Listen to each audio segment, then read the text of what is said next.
this and doing that, and they perish quickly. So we don't, huh? That's a secret thing. That's one of the secret things. It ain't just relegated to what's out in space and what's in the depths of the, that's a secret thing, because I don't know no man that know the day when that comes, when that discharge comes. And so in knowing that, like I said, in knowing that, what does it say? That's a secret thing. Finish the rest of it. Those things which are revealed belong unto us and to our children forever, that we may know, that we may do all the words of this law. But this we do know. Yes, sir. This is not secret. Yes, sir. Huh? This is goodness. This is goodness. For all our days that we hear, yeah. Goodness. Yeah. This is blueprint of life, yeah. as he told Moses, for all the days that we hear. How do we know this is the blueprint of life? Because Moses is going to go on further in the next chapter, chapter 30. Come to pass when all these things are which I've said. I want you to do me a favor. Yes, sir. I want you to do that was great. But I want you to do me a favor. And I want you to start at verse 14. Hallelujah. Deuteronomy chapter 30, verse 14. But the word is very nigh unto thee. Because actually this word of Yah, it resonates in people's ears. Even people that run around talking about, I'm a Christian. I don't keep that law. Yes, you do. Yes, you do. I'm looking at all the things that's happening in the world. I looked at something that happened the other day, and the young man, he said, we just want justice. Well, what's justice? Justice is the upholding of the law. The consequence for failing to keep the law. I'm calling for justice. Somebody didn't keep the law, so I'm calling for justice. There must be some kind of consequence to the fact that they didn't keep the law. So I want justice. Huh? Well, you can't have justice if you don't have the law. So the word is very near unto thee. Keep going. In thy mouth. It's in our very mouth. And in thy heart. It's there. That thou mayest do it. It's there. It's there.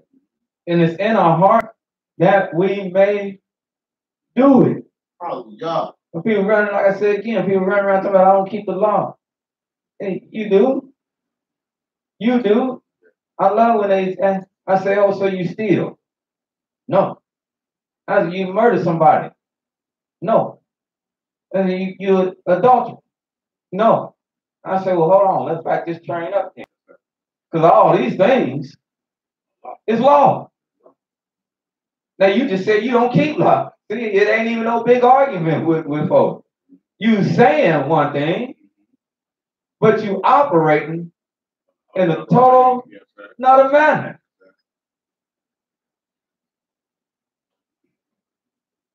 Go ahead. Verse 15. See, I have set before thee this day life and good. And that's what we meant. It's the blueprint. The law is the blueprint of life for all the days that you will live. For all the days, whether that day is 10 years or 10 days or 100 years, whatever the lifespan is, the blueprint of life is the law. I have set before thee life this day, life and what is good. And death and evil. That's what can bring about a great change for y'all people. This law. Huh? Change that we need. If we could settle this law in our hearts and in our minds, then we don't have to worry about senators, congressmen, and presidents, and rulers and dictators. We don't have to worry about judges and sheriffs. when we have this law. So we will have life and we will have what is good. Go ahead. Verse 16. In that I command thee this day. We didn't finish that latter half of 15. And death and evil. And for rejecting the law. See, it didn't say for rejecting Christ. It didn't say for rejecting the Lamb. It said for rejecting the law. We would have what? What we have today. This book is testifying to us, as Moses said. Right now, what we have, death and a lot of evil every day. Death and evil. That's the other side. If we reject the law. Verse 16. In that I command thee this day to love Yahweh thy Elohim. This is how we gonna know we love Yah. I love the Lord. Well, how you showing? I love you. Well, how you showing? You have to do things. The husband has to do things on the wife's behalf. The wife has to do things on the husband's behalf. Don't just throw the word out there. I love you. There's things that have to be done on the behalf of love. I love you. I don't see nothing to show me. No, but don't you get it? I love you. I say, man, and some people disagree with me. But I said, man, let me show you. Let me show you that I love you. See, I could marry somebody that might be a mute, don't know how to talk, but they can show me that they love me and don't have to say a word to me. Our whole relationship, because those actions, that's what they're gonna express it, not just verbiage. And I speak on that because that's what a lot of people do. We throw this around loosely nowadays. I love you. And there's nothing with it. There's nothing with it.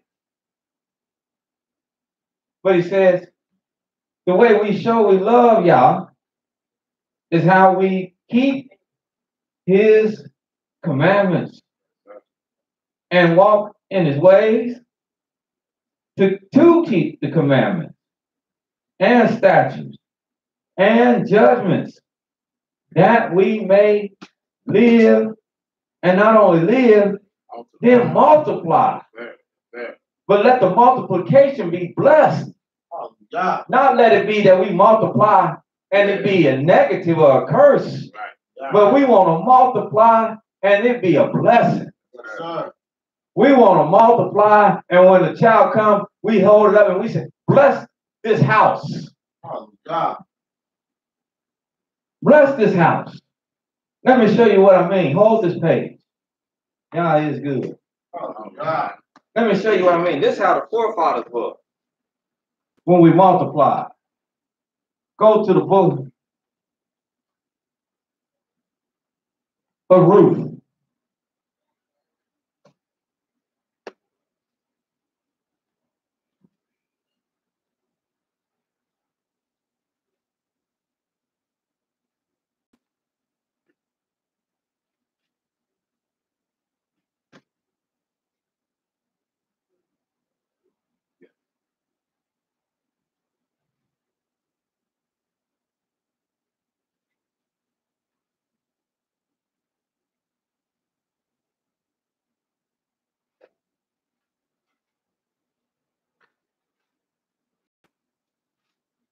You got the book of Ruth? Yes, sir. 4th chapter.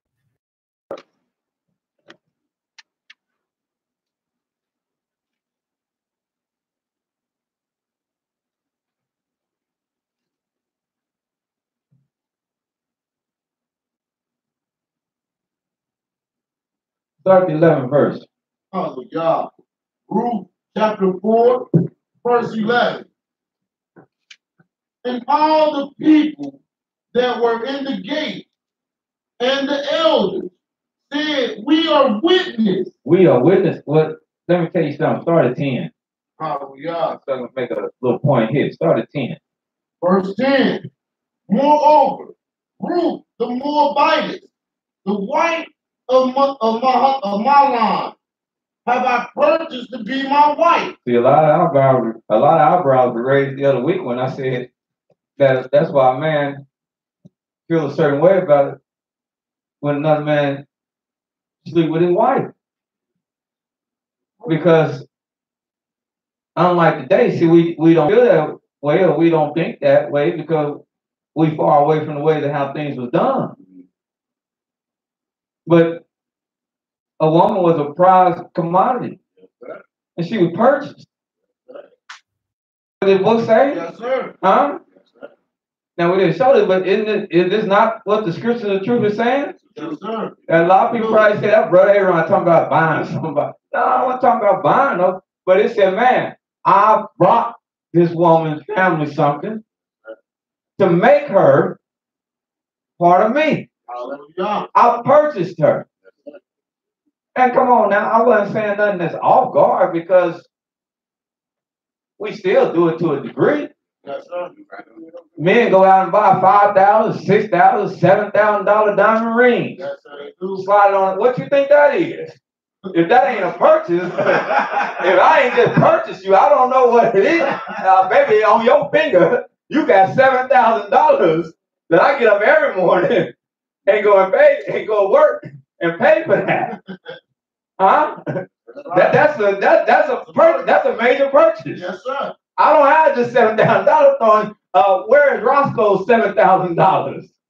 While he talking to you on the telephone, whispering sweet nothings in your ear. Where is his $7,000?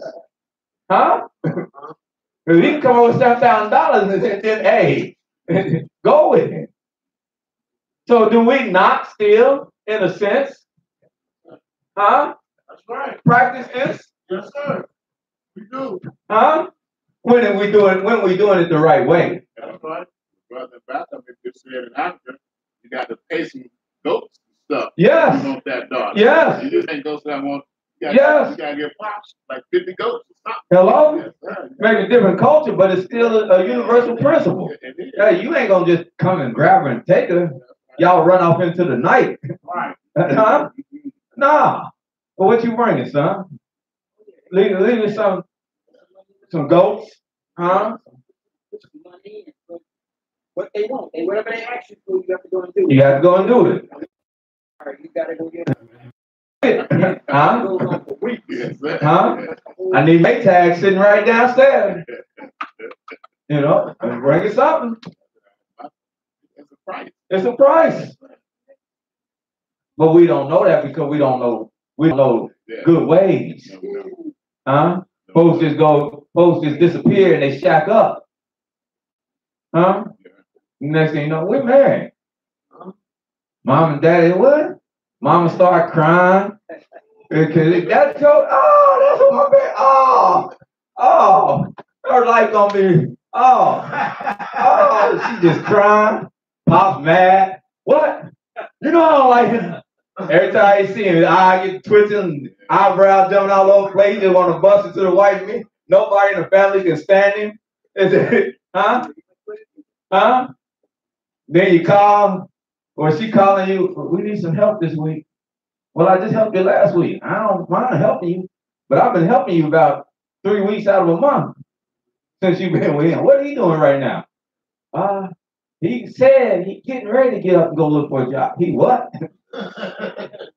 What? Nah. The steps be out of order. But here you see the steps are in order. And that's because they follow law. Hmm? And to emphasize that, you don't see where, if you read this whole book of Ruth, you won't see where he took her home and he laid with her. And then came and told everybody, hey, we married. I want to ask you to get married. That ain't happened. The opposite has happened. Yes, He's taken the proper steps. I love this book as a study guide to how to take the proper steps to the union of man and woman. Hallelujah. Pay attention to it. Boy. But go ahead. Hallelujah. 10th verse. He said this, moreover, Ruth, this Moabite, the wife of Mahlon, have I purchased to become my wife. To raise up the name of the dead upon his inheritance, that the name of the dead be not cut off from among his brethren, and from the gate of his place. Ye are witness this day. Are y'all witness to this day? That's what he asked. He said, y'all witness to this. Huh? Huh? Yeah. Yeah. That's why when you propose, a lot of times people, not only the wedding, Yeah. they want to put some stuff out there. Not only the wedding, Go ahead. but the proposal Yes, is sir. meant to be something that's public. Yes. Huh? Hallelujah. Or publicized, even if you do it in private. Soon as she hit that, she should run out. Look, run home. Hey, can't put it. Don't put her hand in the pipe. She just walk around all day like this. Look, you're like, what? What's your arm? You got all right? So, no, you can't fit. No, I ain't that. Just look. She just hand in your face, huh? Publicize. That's him. That's what. Look at him. That's what he did. Huh? Yeah. Don't be hiding him. Right. Don't be hiding him. He said, you are witnesses to this event. And people always talk, because in Israel, a lot of times, like I said, the wedding and propose, all this. See, the book backing me up. But people are, oh, you don't need it. Only thing, a lot of brothers, girl, only thing we need is me, you, and the Almighty. That's right. Uh-oh. That thing gonna blow up probably. Because that's what I heard all year. Only thing we need is me, you, and the Almighty. Who said we need to go before anybody? Who said we need witnesses? Well, let's look at our people. What our people say. Let's look at the book. What the book say. Book again said, starting off the book, what we read, starting off, it said all the what? People and all the what? Elders And all the was elders. out there. Yes, sir. Huh? Yes, sir. So it was a lot of folks. A lot of folks. The whole nation. And that's who Boaz, that's who he's addressing, saying, all of y'all are witness This day. this day. Everybody that's here. All the people that were in the gate and the elders said, we are witnesses. And they said, we are witnesses. Huh? That's what we do. That's what we do. We don't marry. The Almighty has sanctioned it, hopefully, if you've done the right thing. We just fill in for them. Hallelujah. But we fill in for them, and then all the people that you invite there, you want them there to witness this. Right. So if somebody have any questions, well, who said you married her? Hey, we was at his marriage. We was there. Yeah, I saw him get married. I saw him get married. This was a witness. This was an event. And they say, yes, we will be your witnesses. Yahweh, make the woman that is coming to thy house like Rachel. And then they started talking in ways that today we don't always talk. Like I said, sometimes today we be far away from this. We be saying, before they get married, we be saying, man, I give it 2 months. Huh? We curse it. Yeah. We curse it. Be sitting right, I know. I've seen it happen. Be sitting right after the wedding ceremony, be like, nothing in. That ain't gonna happen. We curse it. We speak bad to it. But what did the people do here? They said what? They said, Yahweh, make the woman that is coming to thy house like Rachel. make her be like Rachel And like Leah, and like Leah, which two did build the house of Israel. Which the two of them together, they did what? Build the house of Israel. They helped Jacob, they helped Israel multiply. Hallelujah. They helped him multiply and they made him established. Hallelujah. They helped establish his house. They didn't help tear it down, even though they had sibling rivalry and a feud. They helped build him up. They gave him plenty of arrows in his quiver. Hallelujah. Like I said, even in the midst of this civil rivalry, because one said, well, I can't have no baby. I got a woman that's going to help me, a surrogate. She'll give you baby. And she did. Then the Almighty, he just fulfilled Yaakov. But this is what they prayed for. This is what the people prayed for. Let this one woman be like two women who built the house of Israel. And then, and do thou worthily in Ephratah, and be famous in Bethlehem. And do thou worthy in the city of Ephratah and the province of Bethlehem. And let thy house be like the house of Perez, whom Tamar bare unto Judah, of the seed which Yahweh shall give thee of this young woman. So Boaz took Ruth. She was his wife. And when he went in unto her, Yahweh gave her conception, and she bare a son. And the woman said unto Naomi. So now we put the book in proper perspective. First he what? Married. And he did. Now he married. First he what? He acknowledged her. Purchased her. Purchased her. Then he Got married her. Married her. Then that's what it means that he took her. And now he what? Went in unto her, and she conceived. And bare him a son. And the woman said unto Naomi, and the women said unto Naomi. And then the women said unto Naomi, that was around her through the childbirth and helping to give birth, the nursemaids, they said unto her, Blessed be Yahweh. Blessed be Yahweh. See, my brother, we were talking earlier, here's another example when they said, let Yahweh be in everything.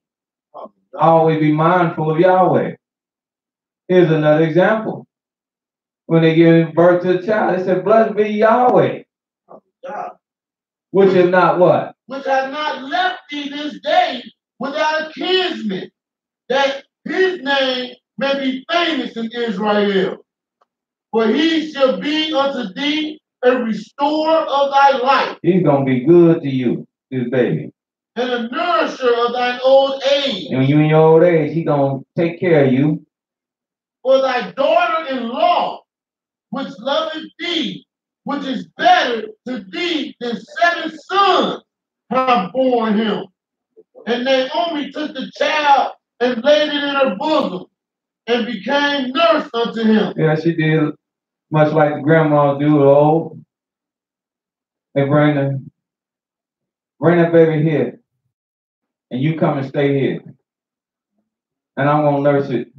I don't mean nurse it here. I mean take care of it, bathe it, swallow it. Young mother, don't know much. That's what it meant. She became nurse to it. She gonna help her out through this process. Cause this girl she don't know. This the first should be her first go round. Yes, sir. Huh? Hallelujah. But that grandma, she know what that she know that don't mean nothing. Right. You ain't gotta rush. You call the doctor, he all right. Huh? Yeah. She know that fever, it can subside. You ain't gotta run. She know that, so she's a nurse, a help. And that's what she became. Go ahead, 17th verse. And the women, her neighbors, gave it a name, saying, there is a son born to Naomi, and they called his name Obed. Obed. He is the father of Jesse. There it is. He's the father of who? Jesse, Of Jesse. the the father of David. JC. No, Huh? the father of David. No. It's JC. No. Okay. Yes. The root should come out of Jesse. Right. Yeah, the root. The root is JC, isn't it? Okay. Say David. Oh, David. Okay. All right. His name is Obed. He is the father of. Jesse. Who is the father of. David. Now this is the lineage. Now these are the generations of Perez. Perez begot Hezron. And Hezron begot Ram. And Ram begot Aminadab. And Aminadab begot Nahshon. And Nahshon begot Salmon. And Salmon begot Boaz. And Boaz begot Obed. And Obed begot Jesse. And Jesse begot David. Hallelujah. Hallelujah. Hallelujah. Yes, sir. Nowhere in this lineage you see JC's name. No, sir. Hallelujah. No, sir. Nowhere at all, as they say.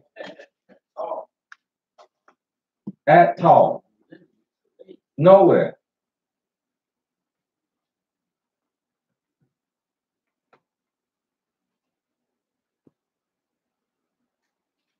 Comment about this. Yes, sir. And at verse 11, you can trace it all the way back to Ephrathah and Bethlehem. How they say how David, how the Savior, how the Messiah was going to come from there. And this is the first record of that, you know. Oh, Yes. you know what? The Almighty is good. And me and you today, we must have did the Israel mind melt or something. Because you just led me right to where I want to go. Let's go to Micah. Yes, sir. Wonderful. The 5th chapter. Wonderful. You just speaking it into existence. Here it comes. Hallelujah. Micah, the 5th chapter. Yes, sir.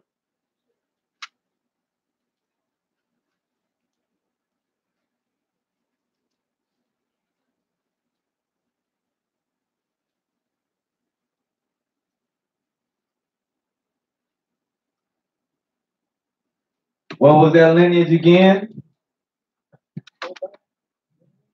What was that lineage again? Lineage of David. The lineage of David. Obed, you can just start with Obed. Obed, Jesse, David. And where did they say be blessed at? Of Bethlehem, right? Yes, sir. Now watch this. You got Micah? Yes, sir. Oh, God's righteous. Hallelujah. 5th chapter? Yes, sir. Oh, God's good. Hallelujah. Now watch this. Watch how deep this is. To prove, see the Almighty throughout the whole book. They don't speak of Christ nowhere. But we can go and line up and show you David everywhere. All through the book. Now even here is a place where his name is not mentioned, but once you went line upon line, precept upon precept, precept upon precept, here a little, there a little, you are going to be able to see David right here. Hallelujah. Give me verse number 1. Hallelujah. Micah 5, verse 1. Watch. Now gather thyself in truth, Now gather yourself in troops, O daughter of truth. O daughter of troops. Now gather yourself, meaning do what? When you gather yourself, that means what? Come together. Come together. Huh? Yes, sir. Come together. So gather yourself, come together. So in other words, in troops. Troops, what's troops? A large body. Large body, large number. Large number of people. So a large contingency, get yourself together, come together. You daughters are what? Truth. So a large contingency, we're going to break this down. A large contingency of people, a large group of people gathered together from a large group of people. Is it making sense? Yes, sir. Yes, Huh? sir. Then look what it says about the daughter of troops, that should gather themselves in troops. Look what it says about their state and their condition. He hath laid siege against us. They have laid siege against us. They So shall. in other words, what has happened? They have what? Captured, or at least put a siege against them. They have started fighting against them. They said they have laid siege against us. Now, watch what the Almighty and have. Is this making sense? Yes, sir. Huh? Now watch what the Almighty say. They shall smite the judge of Israel with a rod upon the cheek. They're gonna smite the judge of Israel with a rod upon the cheek. Now watch this though. But thou, But you, Bethlehem, Ephratah, but you, Bethlehem, Ephratah, not Bethlehem, Nazareth. Right. Because there's Nazareth Right. in the territory of Bethlehem. But this didn't say, that's why JC is called a Nazarene Yes, sir. or JC of Nazareth. He's not called JC of Ephratah. Go ahead, all right. No, it's not. He's called JC of Nazareth. Watch out. Because there's a Nazareth in a town or a province of Bethlehem. So true. But this said, but you, O Bethlehem of Ephratah, Though thou be little among the thousands of Judah, though you a little place in the tribe and the territory of Judah, though you a little cut out place, yet out of you shall come forth he unto me, who is to be ruler with a capital R Yes, sir. in Israel, hallelujah, whose origin. Now I want people to see this. Whose origin, whose destiny, whose beginning has been from old, even from the days of eternity. Sir. So how long ago did Yahweh establish this ruler Yes, sir. to rule Israel from the land of Bethlehem, Ephratah? How long ago was that? Yes, sir. Well, he said eternity. So that meant from the beginning yes, sir. of time. Can I- Yes, sir. I see you. Yes, sir. Go ahead. Go ahead. Because it's so wonderful the way Yahweh do stuff. And Hallelujah. so, that's like there's a man in Numbers 22 or 7:23. I shall see him, but not now. Not now. You know, that's all that was. They want to say he was established of old. I mean, Yahweh's plan don't change. So like say from everlasting, the ruler of Israel was always going to come the way that he came. Yes, sir. And he was prophesied then. Yes, sir. When was he prophesied before then? Kind of, sort of. Noah, Daddy spoke close to him when he said Noah is going to be the one to save us. Yes. You know, Noah's going to be the one to save us and blah, blah, blah. But his establishing is of old. I even know I'm not putting it together, but I can see it perfectly in my mind. Yes, sir. You know, but it's amazing how Yahweh do stuff, and you can look at it and look back and say, oh, I can see way back, you know, in Ruth, then I go back and see him in Numbers, you know, and it didn't want. That I works. didn't say it right, but that's Oh, yes, you did. Yeah. Yes, you did. Yeah. As we read that Psalm 92, that works. Huh? Yes, sir. That works. They're wonderful. Yes, sir. Keep going. Hallelujah. Hallelujah. Watch this. Then look what the credit said in verse 3. Yes, sir. Therefore, will he give them up Therefore will he give them up. Who is he going to give up? children of Israel. That's right. Yes, sir. He's going to give up Israel. Yes, sir. He's going to give the children of Israel up on what? Until the time that she which travaileth have brought forth. Then the remnant of his brethren shall return unto the children of Israel. Yes, in verse 4. And he shall stand and feed in the strength of Yahweh. He's going to stand and feed in the what? In the strength of Yahweh. Is that why David was inspired to say, I will go in the strength of Yah? Hallelujah. I will make mention of thy name, even thy righteousness only. Hallelujah. Huh? Yes, he will stand in the strength of Yah. In the majesty of the name of Yahweh as his Elohim. And they shall abide for now. Shall he be great unto the ends of the earth. And in this manner. And this man. And in this manner shall there be peace. Now hold this. Oh my gracious. I'm like you, others. Amazing. It's amazing. It's like my man's song. It's amazing. Amazing. Go to Genesis 49. Yeah. Yeah. Boy. This is the paper trail. This is all of that.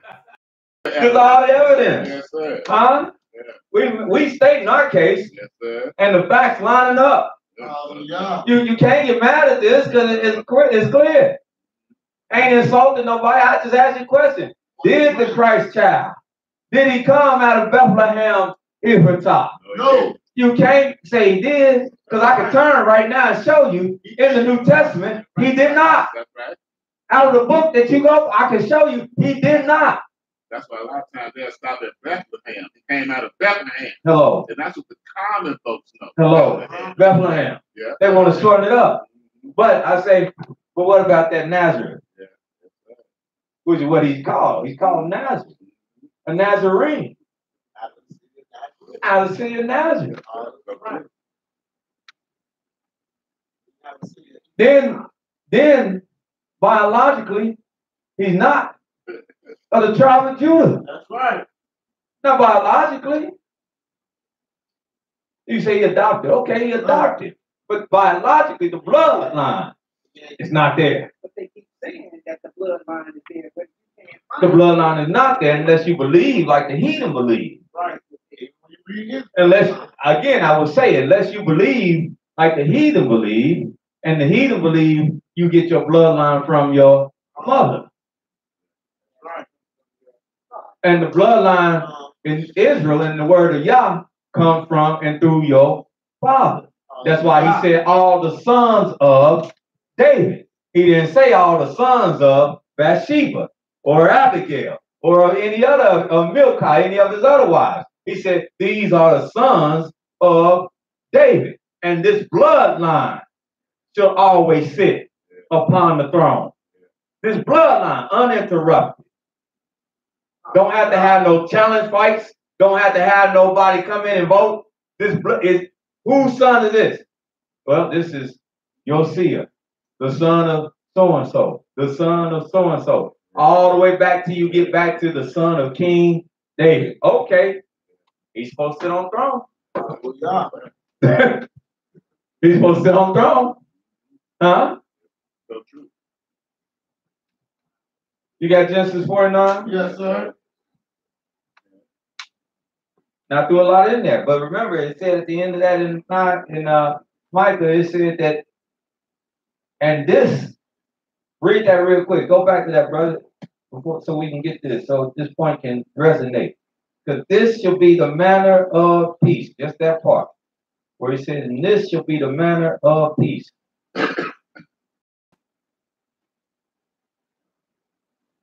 Yah is righteous. Micah 5, verse 5. And this man shall be the peace. That's what we're talking about right there? Yep. Hallelujah. We'll read the whole verse. And yours said what? Mine says, and this man This man shall be the man. peace. Yeah. Hallelujah. But in the previous verse, it says, "He shall be great." Well, that's great. If it does say this man, that's great. If it say this man shall be the peace. Now, Genesis 49. Now, that's how we know he's coming back to us. Because in the time of scriptures here, in the time of the book, see, that's why we know he's talking about the David being the Messiah to come. Because in the time of the book that we're reading about, there wasn't much peace. He started off cracking heads when he came out, busting Goliath up. And then he fought to establish Israel. He did great many wars. That's why the Almighty told him, you cannot build the house because your hands got a lot of blood on it from where you fought to establish Israel. Now your son, he won't have to fight like you did. He won't have violence to endure like you did. So name him Shlomo, which is a derivative of what we're getting ready to read, but peace. And Shlomo had peace in his reign. He never fought one campaign. He had a navy, he had an army, he had everything in place, but he never fought one major battle like his father David did. Right. David fought all the enemy, Moab, Ammon, Philistine. He fought Esau or Edom. He fought all of them and subdued all of them to build up and establish the kingdom of Israel. So this is how we know. Now, we know he's talking about not this David, but he's talking about the David that he's going to raise up to us. That Masonic David. Because that Masonic David, he is that man of peace. Genesis 49. Yes, sir. Go ahead. Hallelujah. And Yaakov called unto his sons. This is what I mean by of days. Been spoken of a long time ago. Yeah. Go ahead. And said, gather yourselves together, that I may tell you that which shall befall you in the last days. Gather yourselves together, and hear, ye sons of Yaakov, and hearken unto Israel your father. Reuben, thou art my firstborn, my might, and the beginning of my strength, the excellency of dignity, and the excellency of power. Unstable as water, thou shalt not excel, because thou wentest up to thy father's bed. Then defoulest thou it. He went up to my couch. Simeon and Levi are brethren. Instruments of cruelty are in their habitation. So in other words, you were firstborn, and you should have had the rights of the firstborn, right, but you didn't act like the firstborn. So that had to be stripped from you. Again, your actions don't dictate that you should have this privilege. So it can't be given to you. It can't be given to you. Who knows what you will do with such responsibility? Go ahead. Simeon and Levi are brethren. Instruments of cruelty are in their habitation. My soul, oh my soul, come not thou into their secret. And let me go back to that about Reuben. Because a person that's unstable, you can't give them much responsibility. Because they hear one day, they hear the next day, they hear this day, they hear that. You never know which way they're going because they go the way the wind blows. Huh? So you can't give them much. I want this office. No, I can't give you that office. Why he didn't promote me? You all over the place. There's no stability. Huh? Yes, sir. Go ahead. Simeon and Levi are brethren. Instruments of cruelty are in their habitation. See, they just now their problem is they hotheads. That's their problem. They hotheads. Fly off the handle. And they were two brothers that hung together. They were real bad. Huh? Yes, sir. Terrorized whole neighborhood. Yes, sir. Huh? We knew some of them kind of folks Yes, sir. growing up in neighborhoods. Huh? Yes, Whole sir. family of them. We had some of Mount Cosby. They said, that's the so-and-so. Everybody be looking, who? Huh? Who? And you mentioned names, because they was always into some mischief. And he said, go ahead of them. He said, cruelty are their weapons. Oh, my soul. Oh, my soul. Come not thou into their secret. I don't even want to know what they did, everything they did. In other words, that's what he said. Oh, my, don't even tell me everything they done did. Because what I do know is enough. Spare me the details. Go ahead. Unto their assembly, my honor. Be not thou united, for in their anger they slew a man, and in their self-will they dig down a wall. Cursed be their anger, for it was fierce, I'm cursed their anger.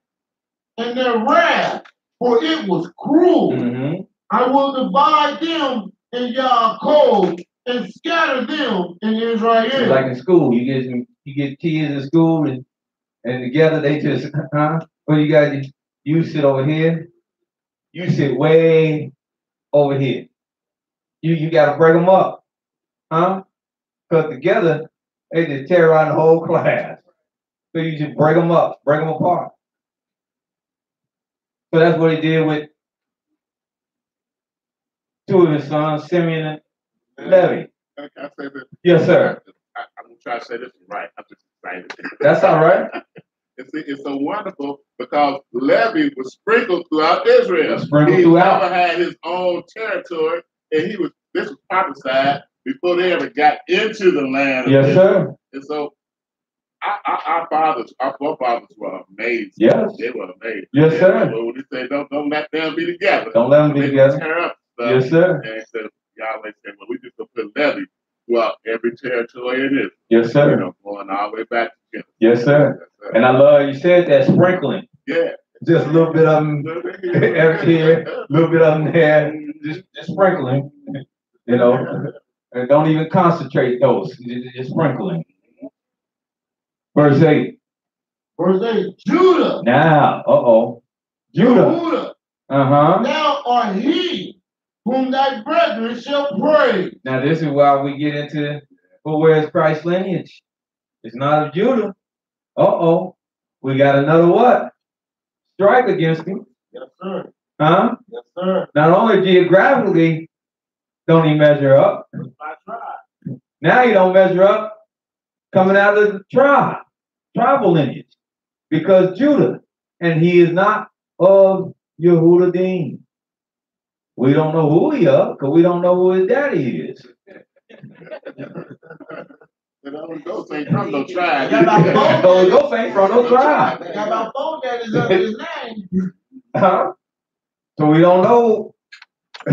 Don't get mad. I'm just, nobody watching this get mad. If you do get mad at the authors of the New Testament. Get mad at the facts of non-facts. Yes, sir. However you want to take it. I'm just simply stating the fact. Go ahead. Verse 8, Judah, thou art he whom thy brethren shall praise. Your brothers shall praise you, Judah. Thy hand shall be in the neck of thy enemy. Thy hand, and that's a miswritten statement right there. That should be an O instead of an I. In other words, thy hand shall be on the neck of your enemies. Thy father's children shall bow down before thee. And your father's children, the other sons, Reuben, Simeon, Levi, and all the ones that's going to come after. They shall what? Bow down before thee. They shall bow down before thee. Judah is a lion's whelp. Now Judah. So we read the other one's disposition. One is unstable. The other one, they're very cruel. Now let's Now, there's something about Judah. What's about Judah? Judah is a lion's. Well, Now, you got to study the lion. He's a lion well. From the prey. From the prey. My son, thou art gone up. They always got a certain disposition. Young man saw my phone. He said, "Man, I like your screensaver because I got a lion on there." And he said, "Yeah." I said, "I like it too. He's my favorite animal." He said, "Mine too." He said, "He's the king of the jungle." I said, "Yeah." He said, "Many people say, how he's king when an elephant can stomp him?" I said, "That elephant can stomp him." I said, "But that don't mean that elephant ain't afraid of him." And like the scripture say, who won't be afraid when the lion roars? He might beat him, but he afraid of him. Huh? Right. And then like I told the young man, and another thing about him, it's not that he's the king of the jungle just because he's a beast. He's the king of the jungle because the way he carries himself in the jungle. Yes. He carries himself in a what? Yes. Majestic way. And he learns that from where? From birth. A lion being a lion's wealth. He has a certain air about himself. Oh, God. A certain disposition about himself. When he walks around with his mom, that's what's taught him. When he walks around with the lion, the leader of the pack, with his mane, he started looking at him. He say, "Oh, okay. Oh, okay. This, okay." Yeah, that little cartoon. Like I said, people love it because of the realism of it. Yeah, this how he walk. You see, that's how he struck. Oh, now you see, he a little thing, huh? Just like in there, they said he got in front of in some trouble. Yeah. They laughed at him. Do it again, because it was cute. He's a little cub. It didn't scare him. He's a little cub, huh? But then when they heard that, they said, "Oh, ooh, huh, yeah, huh?" I know I got a lot of beasts with me now. Yeah. He already he's a little thing. He's just walking around. Oh, wore out, rug looking dog. They just barking at. Right, he's stopping. My son said, "Why you stop?" I said, "Patient." I said, "Give him a couple months. The old rug won't be barking at him then when he hit that dog. The old rug gon' when he come out with that certain stride about him, that certain look, yeah, you ain't gonna worry about it then." But that's what he mean by Judah is a lion. Well, he young, but even in his infancy, he gonna learn that certain air about himself. He from the prey, my son, thou art gone up. He stooped down. He's gonna learn how to be cunning. Huh? This is all describing the disposition. He stooped down. He crouched as a lion. And then as an old lion, when he done got what? Wise. Oh, God. Huh? When he done had longevity and he done gained knowledge, wisdom, and understand. Because as a young lion, he gonna lose a lot of prey. Right. Am I making sense with y'all this morning? Yes, sir. Huh? Point, He gonna lose a lot of prey as a young lion. But as an old lion, when he get knowledge, wisdom, and understanding, when he get wise, he's not gonna lose a lot of prey. Because one, he gonna know how to be efficient in the hunt. But he gonna use his wisdom. As an old lion, who wanna tackle with him? Nobody. Who wanna tackle with him? When you see that established mane, huh? Who wanna really tackle with him? Then he says in verse 10, after he's talking about all his disposition, his qualities, then he says in verse 10, "The scepter shall not depart from Judah." now the scepter, what's the scepter? The staff of rulership. Where should that never leave? Didn't say it should leave Levi, did it? No. Or Benjamin, did it? No. That's why I left Benjamin. King Saul. Yeah. Benjamin. Yeah. Huh? Hallelujah. Huh? Yes, sir. Was he Benjamite? Yes, he was. He wasn't Yehudite. No, he was. He was Benjamite, wasn't he? Yes, sir. If my recollection served me correctly, he was. Did the scepter leave? Yes. Yes, it did. Is the book coming? Is the book lining up now? It wasn't no mistake when you read Samuel. That wasn't out of order. It was prophesied of old. Them things that was done in Samuel was supposed to be done. That's right.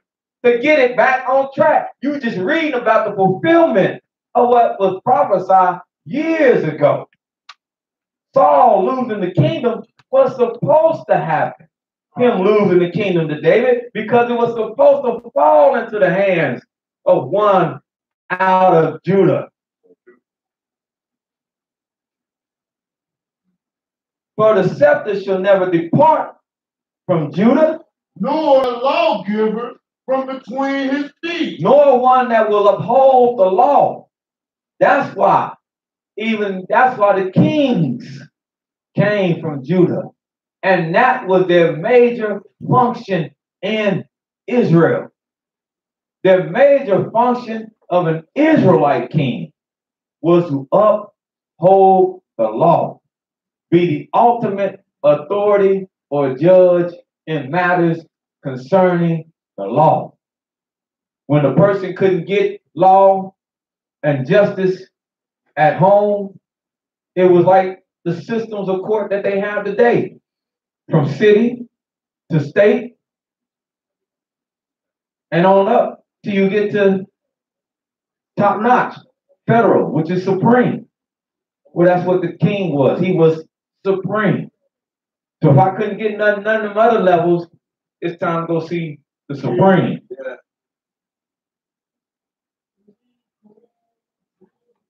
That's why I said that's what it means when it said the lawgiver should not come from between his feet. Until Shiloh comes. So would the lawgiver have been saying things like, you have heard it said of old? No. But I say unto you. No. Huh?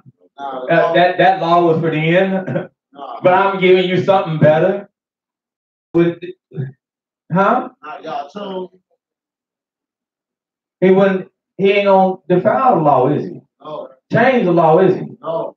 He's gonna uphold the law, isn't he? Yes, sir. He'll fulfill whichever promise. He's gonna build Whichever promise. whichever, yes, sir. Yeah, the promise, he gonna fulfill whatever job he's supposed to do. Hello. And he gonna do this, and it's always gonna come from Judah until what? Until Shiloh comes. Until Shiloh come, or until he that will bring peace come. And he shall be, that's why we know it ain't talking about the land. It's talking about the individual. It's talking about a person. See, it's just like Emmanuel. The child in Isaiah was called Emmanuel. But then when the Almighty talk about it, he say, oh, Emmanuel, and he talking about landmass. But that's the name of a child. Well, here, this is referring to a person. When he says until Shiloh come. But there was a place also called Shiloh. But this is dealing with the person, meaning he who will bring peace. And it says, and he shall be the what? Expectation of the people. In other words, he is what the people will be looking and yearning for. He will be that which they gathered to. He will be that man of peace. Hallelujah. Go to Isaiah. And I told one of my brothers just this morning, I said, I don't know. Because he said he was going to speak on it. But I told him, I said, well, I might speak on it. I didn't know I would. This ain't no written down lesson. This just took off based on one comment. We ain't even got through all our comments. Hallelujah.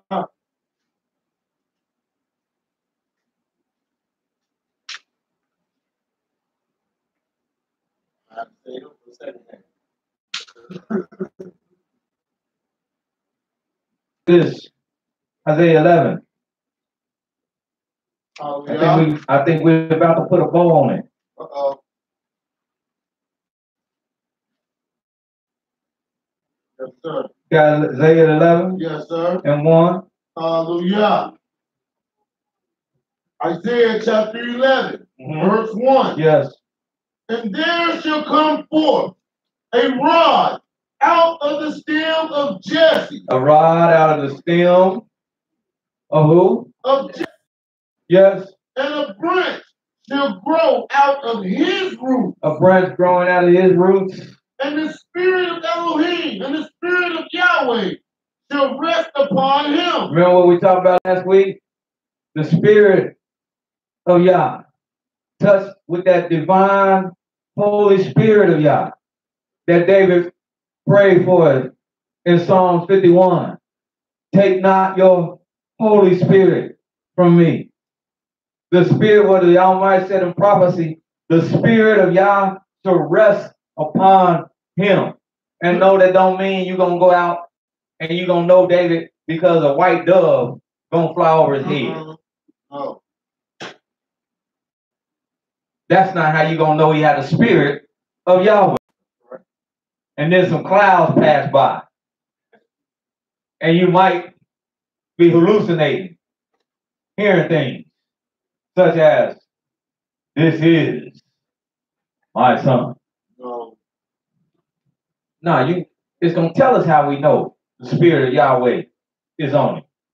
For the Spirit of Yahweh shall rest upon him, and it's going to rest upon him the same way you and I know if we have the Spirit of Yahweh in us. Hallelujah. The spirit of wisdom. He's going to have the spirit of wisdom. And understanding. Understanding. The spirit of counsel. Counsel. And might. Yes, he can solve problems. He's a problem solver. The spirit of knowledge and of the fear of Yahweh. He's going to have knowledge. And he's going to have the essential credential. And that is the fear. The utmost fear of the Most High Yah. And what will all this that the Almighty, all these gifts that the Almighty give him together, what will they produce? Well, let me tell you, well, let the scripture tell you. Where all these things together shall make him of a what? A quick understanding in the fear of Yahweh. Man, how that brother break that down so quick? How can he explain that like that? Man, where this cat from? What does cat do? This might be a kind of man. He just tell you things. Blow your mind. But he'll be a quick understanding in the fear of Yahweh. And he will not judge. After the sight of his eyes. Neither reprove after the hearing of his ears. Yes.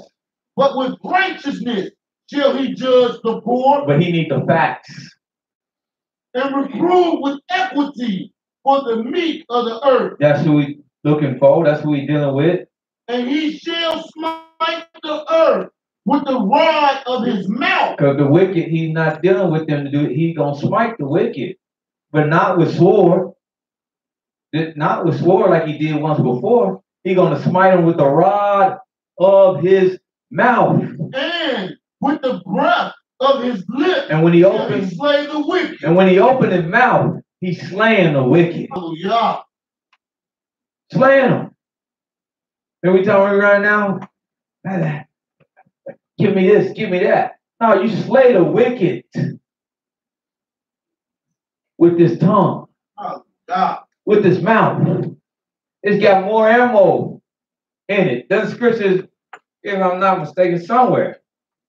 It says the power of life and death is in where? It's in the tongue. It's in the tongue. That's why I said more people have been killed by the tongue than they have by a bullet. The person don't even have to physically die for them to be dead. There's something called character assassination. Yes, sir, it is. Yes, sir, it is. but with his mouth shall he slay the wicked. I want to ask you something. Honestly, how many people did Christ slay? No. Did he slay any of the Pharisees? No. But they rose up against him. He said, do what they say do. Did he slay the Sadducees? No. They rose up against him. Did he slay the Romans? No. And the centurions? No. They rose up against him. How many people did he slay?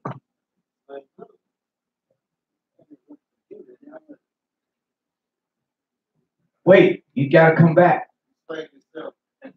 That's all. See, you don't know, Brother Aaron, because he was a lamb. He wasn't supposed to slay nobody, because he was a lamb when he was here first, before. But he coming back, like it said in Revelation, he coming back as a lion. That's what they'll tell you. That's what my book say. I say he was already a lion. That's what they'll tell you. But here he says, verse 5, pick it up there. And righteousness shall be the girdle of his loins. What's his clothing? What's his apparel? Righteousness. He's not just talking. This is what he wears. It's not a movement. It's not an association. This is what he put on. This is what he put on. Before he put on Calvin Klein, Ralph Lauren, Tommy Hilfiger, Buster Brown, Carr. Before he put on denim and leather, he puts on righteousness. Is the girdles of his loins. And the faithfulness. And something called faithfulness. The girdle of his reign. The girdle of his reigns. The wolf. Now watch this. The wolf also. We got a wolf. Shall dwell with the lamb. We got a wolf. And the leopard shall lie down with the kid. Hold on now. Hold on. We got wolves. Yeah. We got wolves. We got what? Dwelling with the lamb. What else in there? Leopard. We got leopards. The young lion. We got what else in there? Young lion. We got kids. Calf. We got calves. Young lion. Young lions. The fatling. We got fatlings. And a little child. And in the midst of them, we got a little leading them. Leading them. We got a little.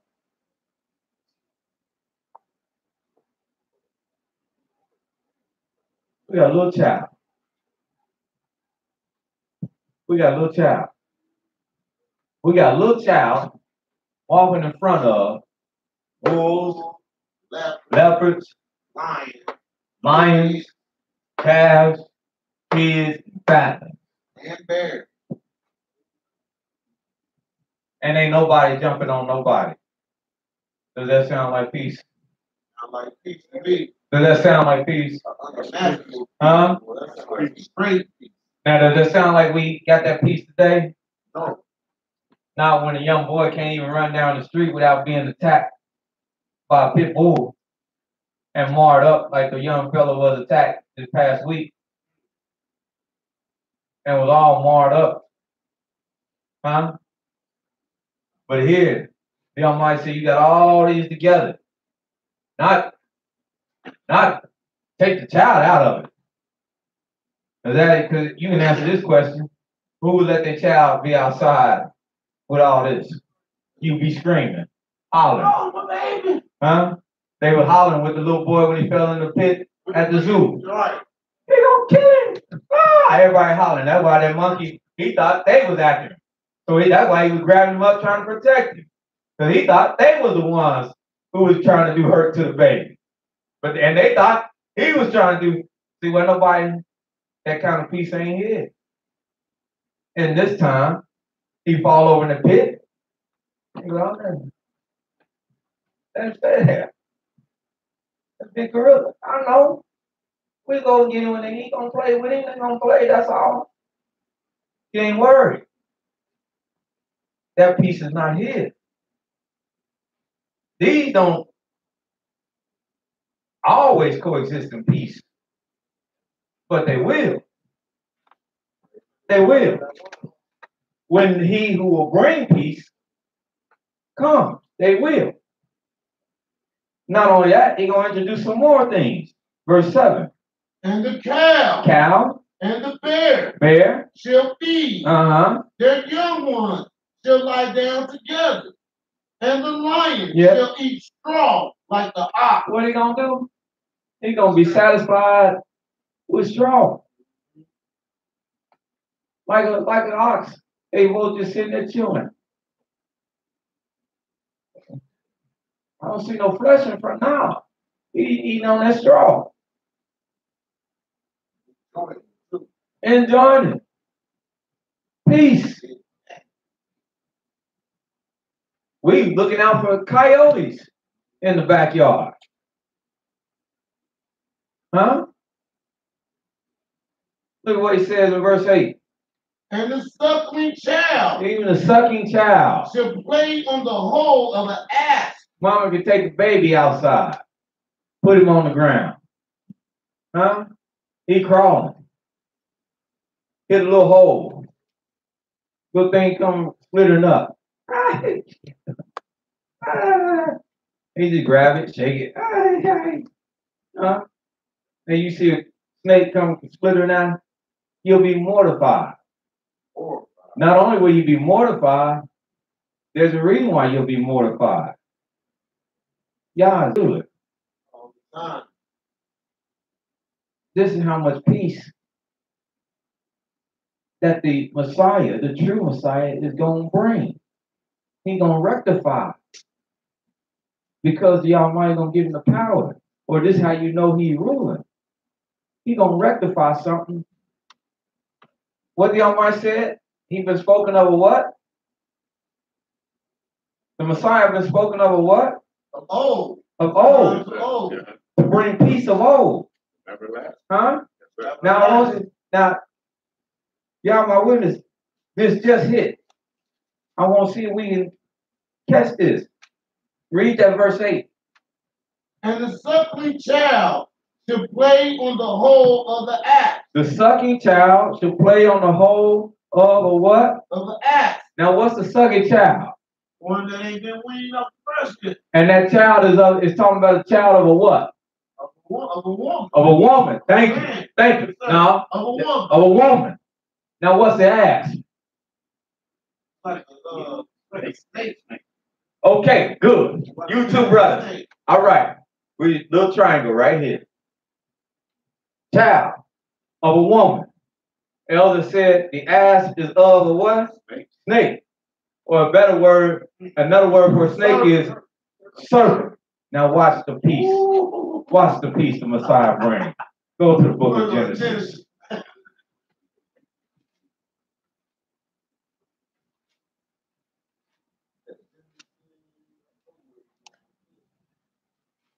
You say you know where I'm going, brother? Huh? Yes, sir. Because Messiah been spoken of eternity since the beginning. Yes, sir. Almighty knew him, knew what he wanted to do, knew who he was, knew what he was going to do. Genesis 3rd chapter. Yes, sir. Hallelujah.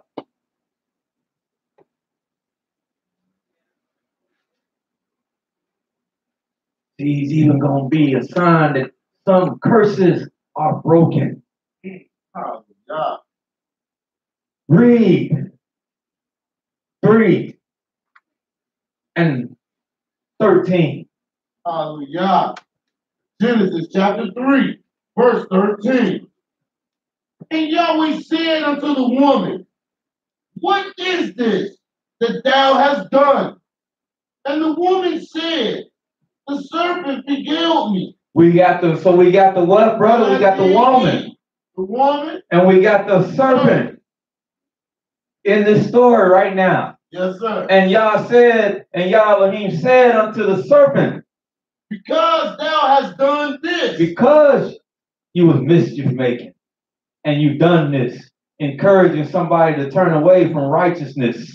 Because you have done that, you are cursed above all cattle. You're cursed above every beast of the field. On your belly shall you go, and dust shall you eat all the days of your life. And I will put enmity. We don't know that nice word there. That means simply there's hatred. There's a dislike. I will put a dislike between thee and the woman, and between your seed, the seed of the serpent, and her seed, the seed of the woman. And he will bruise your head. Speaking to the serpent. And the only way man know to kill a snake is you pop him on his head. You go for his head. That's what you chop it off, right? Huh?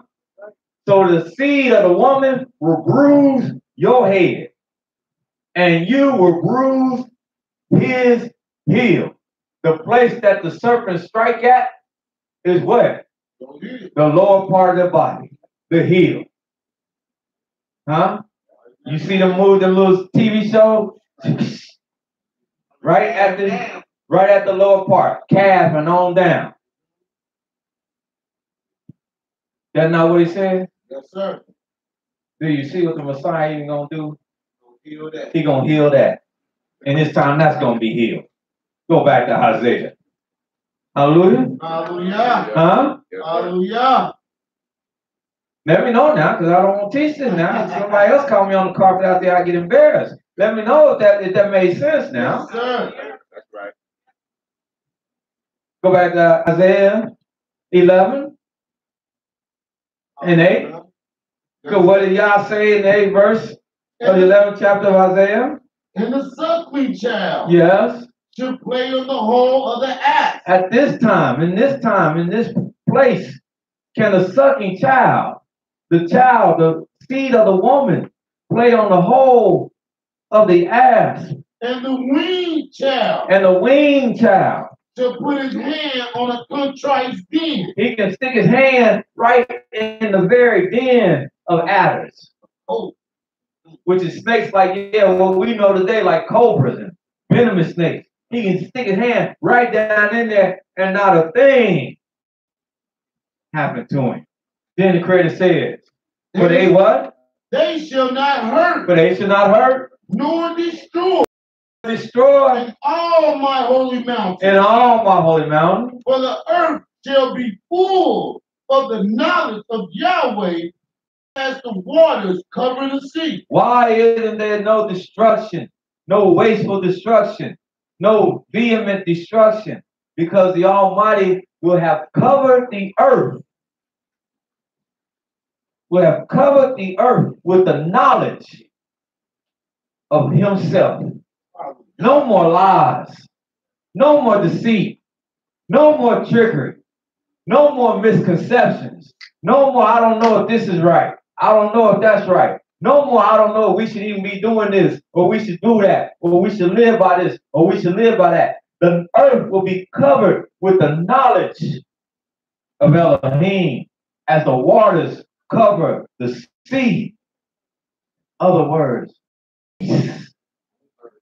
on earth. And the one ruling in this time of peace on earth in the kingdom of Yah and from the kingdom of Yah is his Messiah that he have prophesied. And he getting ready again. That day. In that day. There shall be a root of Jesse. There's the root again of who? Of Jesse. Of Jesse. Which shall stand for an ensign of the people. He's the sign to the people. And to it shall the Gentiles see. And to it, even to him, shall what? the Gentiles The Gentiles seek. and his rest shall be glorious. And his rest, his rulership, it shall be glorious. Hallelujah. Hallelujah.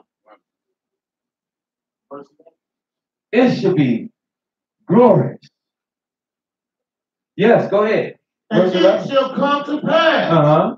in that day that Yahweh shall set his hand again the second time to recover the remnant of his people, which shall be left from Assyria and from Egypt and from Pathros and from Cush and from Elam and from Shinar and from Hamath and from the isles of the sea. Meaning these people coming all over.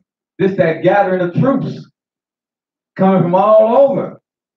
And he shall set up an ensign for the nations. And shall assemble the outcasts of Israel and gather together the dispersed of Judah from the four corners of the earth. That's why them brothers that was out there at the hotel the time we gave the conference from Nigeria, they said, y'all the children of Israel? You the children of Israel? He said, man, we waiting on you. Oh, yeah. Yeah, my witness. Me and a couple other brothers. You get us together. About three of us. They witnessed this. The man told us to our face.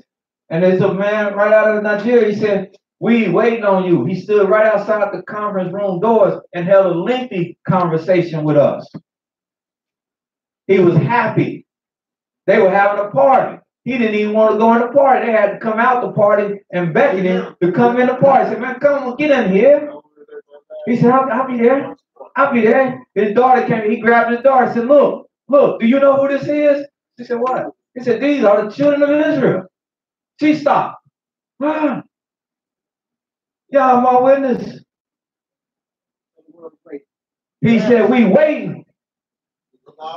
Not only did he say it, that was a personal encounter, but not only did he say it, you can tap in the young woman of Middle Eastern descent on YouTube. Got a little song with her. She said, and she crying, and she begging, and she's out, and please, when are y'all coming back here? Y'all come home. There's a whole lot of people over here, it don't belong to us. And these folks over here who talking about is them, they ain't it either. When will y'all wake up and when will y'all come back home? Because things can't be right till you come home. That's right. Till the rightful owner come home and sit down. Things can't be right. That's true. That is the truth. That's why he said he gonna set him up not only for a sign to Israel, but to the whole world. And Judah is going to return leading the way. That's prophecy. Oh, God. Go ahead. Verse 13. The envy also of Ephraim shall depart. And your brothers won't be envying you. That jealousy going to be wiped away. The envy of Ephraim is going to be, it's gone. And the adversary of Judah shall be cut off. Any adversary to Judah, they be cut off. Ephraim shall not envy Judah, and Judah shall not vex Ephraim. They healed. All wounds have been healed. But they shall fly upon the shoulders of the Philistines toward the west. They're going to fly upon the shoulders of the Philistines toward the west. They shall spoil them of the east together. Their wounds have been healed. They're going to be together as brothers should be in this time. Holy together. And they're going to spoil all their enemies together.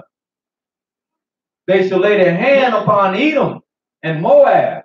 And the children of Ammon will obey them.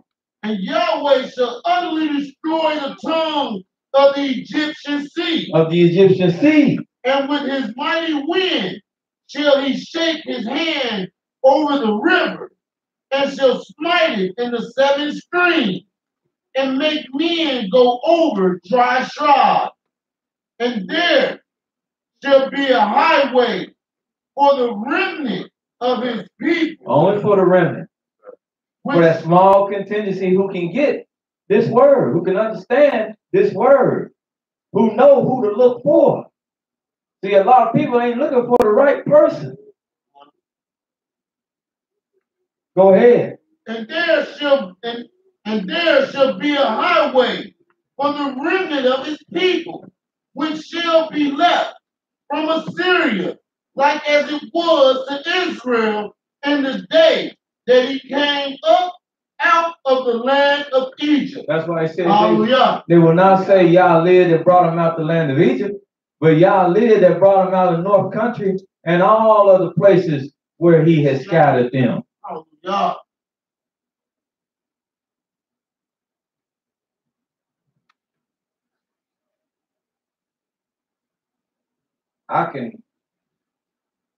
I can walk with clarity. Praise be Yah. All through this book. All through this book. Even he whom the Gentiles must see. And like he said, this message is of old. We go to I said come on, we got a little more time. Let's go to Genesis. Hallelujah. As he said, he's a sign for his people. But he said not only he a sign for his people, he's going to be a sign for the Gentiles. But let's tie in some more. You got Genesis, my brother? Yes, sir. Worldwide. Go to Genesis 9th chapter. Hallelujah. And I think this might be what my elder was referring to earlier. You all right? Like I said, we got the Israel mind melt going. So I'll be your Aaron. All right. Hallelujah.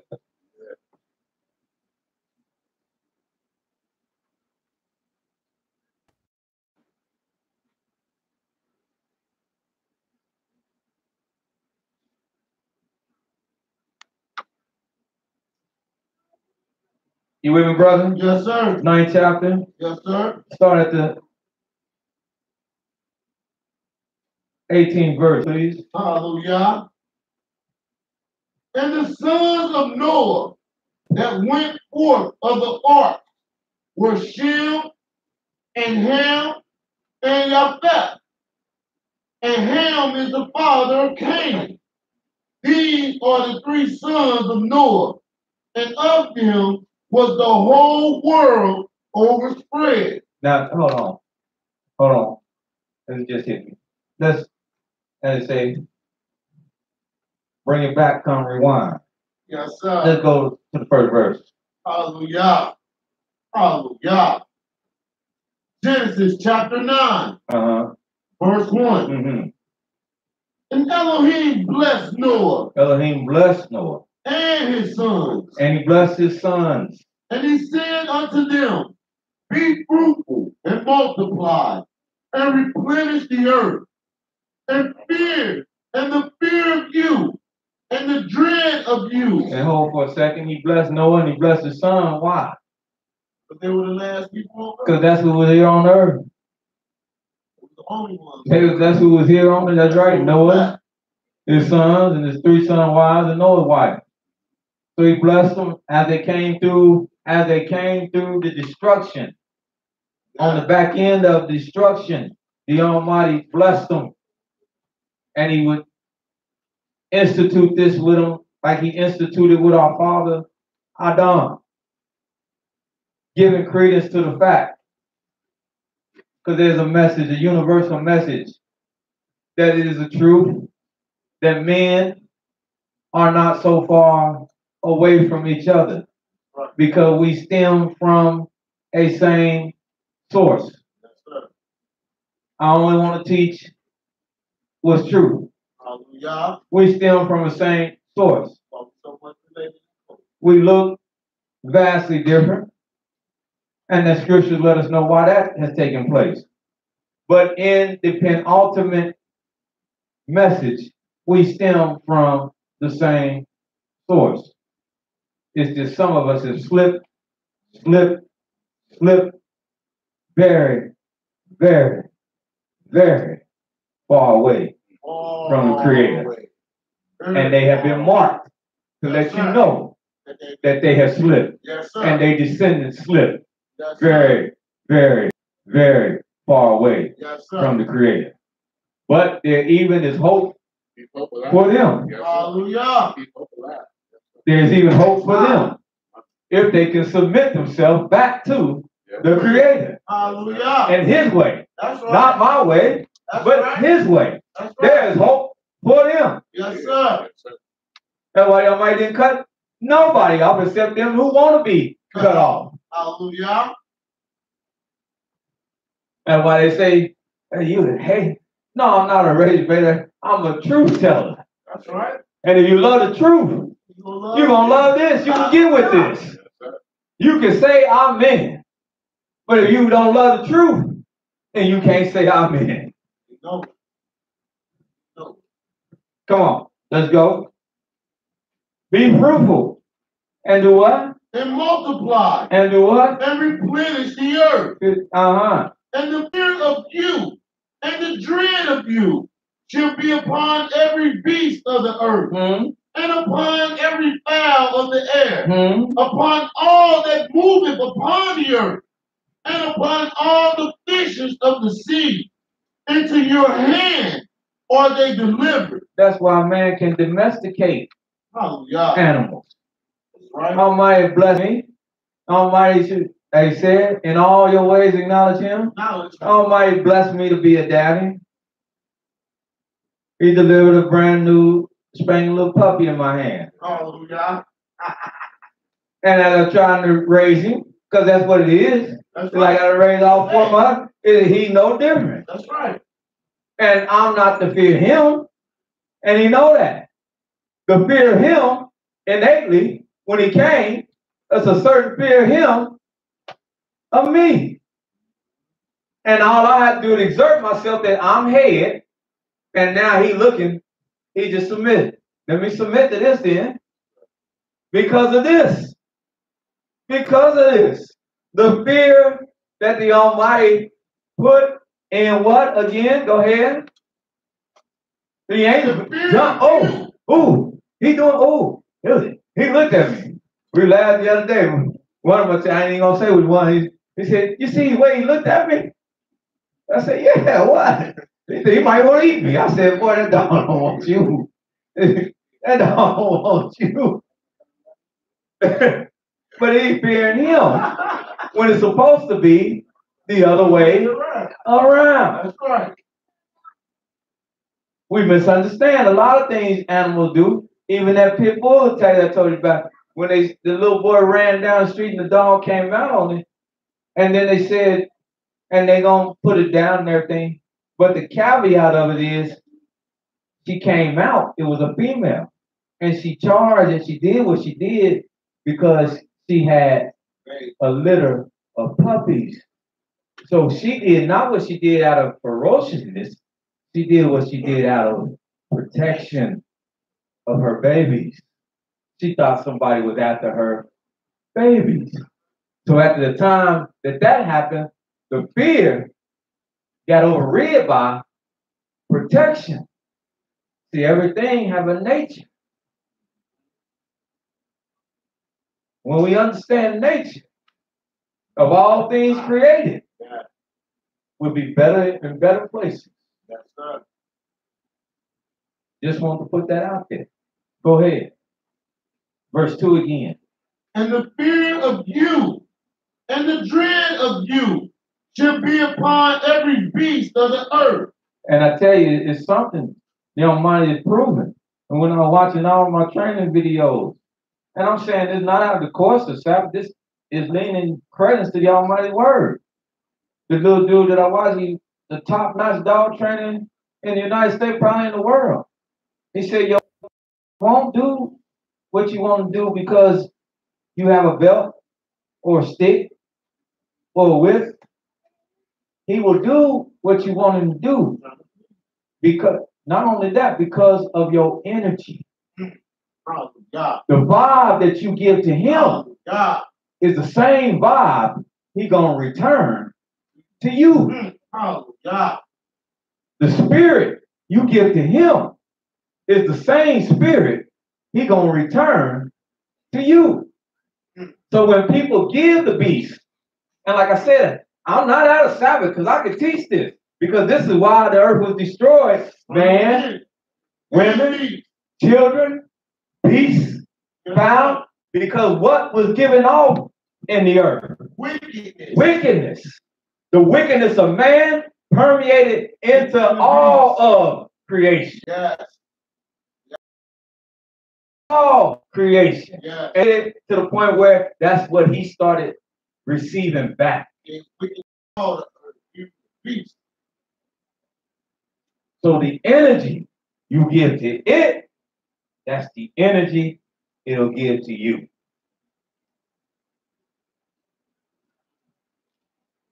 Got a lot of long stairs, but that's real. That's what it do. That's real. And you see it. You see it when you hear about beasts turning on their master. Turning on their master. You hear it and see it. Yes, sir. Everybody wants, like I said, the dude, he got a video. Dog vicious. Just growling, but he just standing there all calm. Wait on it to calm down. Dog soon. Minutes go by, dog, he go, next thing you know, done took this position, laying right there next to the man. Man said, now I deal with him. He understand me. He feel my nature. And now I got him to be in a different disposition, a different nature. That works. Because everything got a nature. Come on, I digress. Let's go. Verse 2.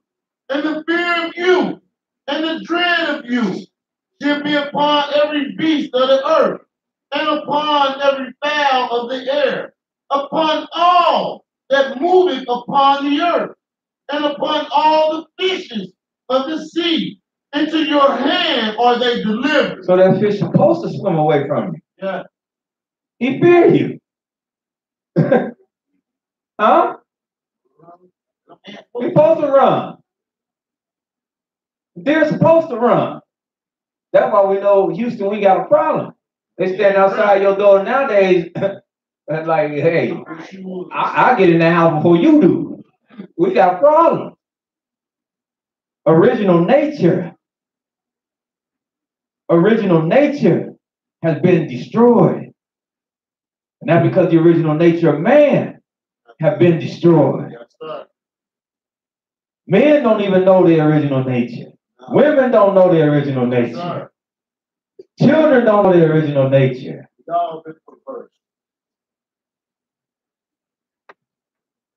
Let's go. Verse 3. Every moving thing that liveth shall be meat for you, even as the green herb have I given you all things. But flesh with the life thereof, which is the blood thereof, shall ye not eat. Don't eat that. Huh? Don't eat that. And let me tell you something. I was watching, it was the news. So incredible. It was the news. They did an expose. A lady received a transplant, an organ transplant from a young boy. And they met for the first time. No, it was one of the news shows that come on early in the morning on Channel 5. I remember it now. It's hitting me real good. And she said, it's funny, the odd thing. When I met his mother, there's just a certain thing that I can't really put my hand on. But I feel before I met her, and since I met her, she said, well, before I met her, I feel her like I always have known her. Right. She feels the life essence of that boy. Yeah. Now see, this is the thing. Yes, sir. I gotta teach this. Y'all might see that's why y'all might say, believe my words. Every word of y'all. People don't, oh, he getting some hokey pokey, man. No, I'm not. No, sir. I believe what y'all said. He said the life. Moray Alicia used to always make a point. One of the famous sports stars. He received a transfusion. But with the transfusion, he received the condition of that person that he got the blood from. Yeah. He received that person's life. And that's how he contracted that which ultimately killed him. Because in that blood is the life. Yeah. This ain't no fable. Sir. Mean what it says. It means what it says. Yes, sir. When y'all might say, I hear the blood of your brother calling me. Ooh, I hear him calling his life. It's calling me. It's screaming out to me.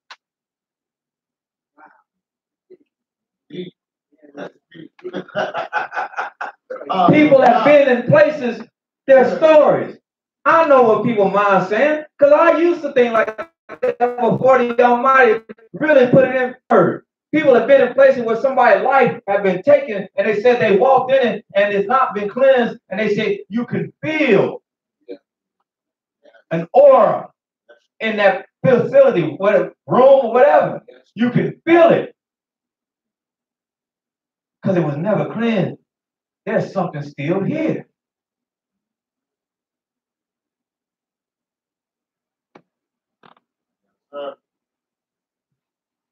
Creator is real. Very much. Life, which is in the blood. That's why you don't eat that. You want the meat, get rid of the blood before you deal with the meat. And I'm going to give you the knowledge, wisdom, the understanding to be able to do that. Hallelujah. He gave that to man. Yes, sir. Practice, tried, and true. You still can do it today. Yes. It's what we call kosher, Hallelujah. or making it clean. It's also called cooking your meat very thoroughly, well done, and draining it, letting it drain. It takes a preparation time. Called prep time. So you don't get that bad life. And then the Creator says in verse 5, and surely your blood of your lives will I require at the hand of every beast. So if a beast, will I require it? So if a beast, even though she was like that pit, even though she was protecting the babies, and I understand the nature, well now, yes, she has to be put down. Because she done tasted, shed blood. And it'll be easy for her to shed blood again. And the Almighty said, so if it's a beast that shed man blood, then that beast, the life of that beast, he forfeit. I don't care how much you paid for him. He forfeits. And at the hand of man, at the hand of every man's brother, will I require the life of man. At the hand of every man. Every man. Did it say at the hand of the black man? I say every man. White man. Every man. At the hand of what? Every man. Every man. If he shed a man's blood innocently, what is the penalty? What's the payment?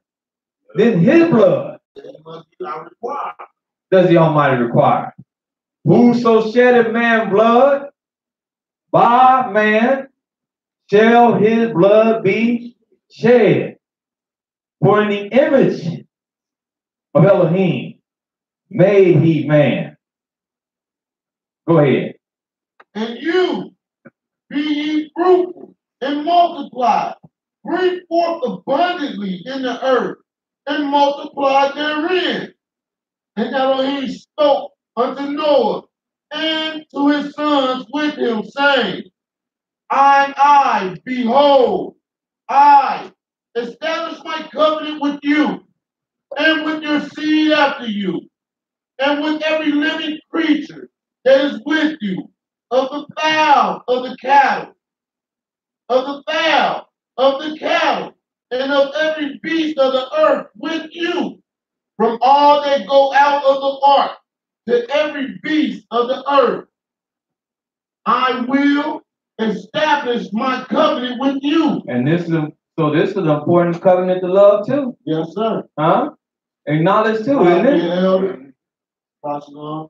Pass along. Isn't it good to acknowledge this covenant? Hallelujah. Huh? Hallelujah. This covenant helps keeping us all here. Yes, sir. Huh? That's So that we can know the other covenants. Yes, sir. Isn't it? Huh? Yeah. So it might not be talked about enough.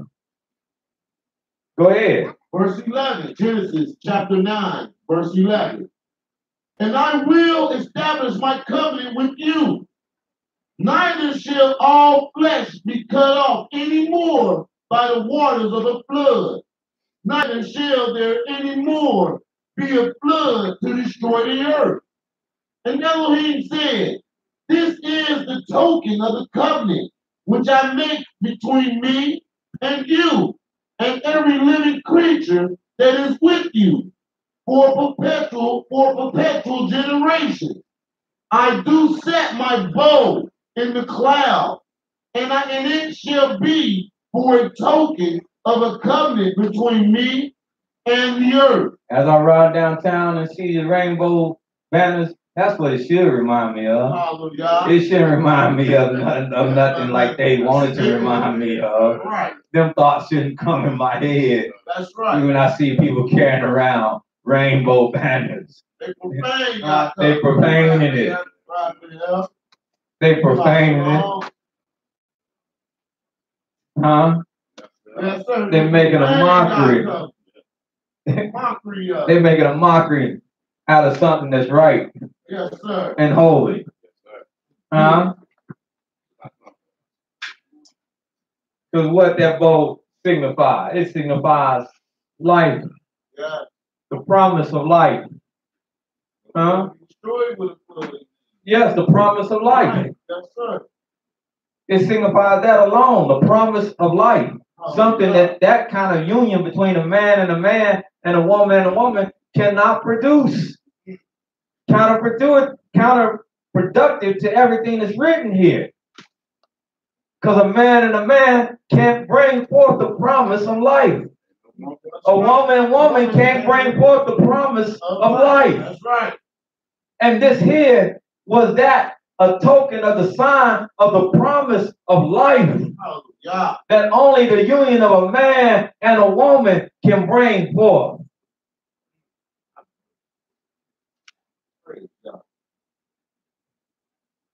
This token is the token of the promise of life. It shall come to pass, verse 14. And it shall come to pass, when I bring a cloud over the earth, that the bow shall be seen in the cloud. And I will remember my covenant, which is between me and you, and every living creature of all flesh.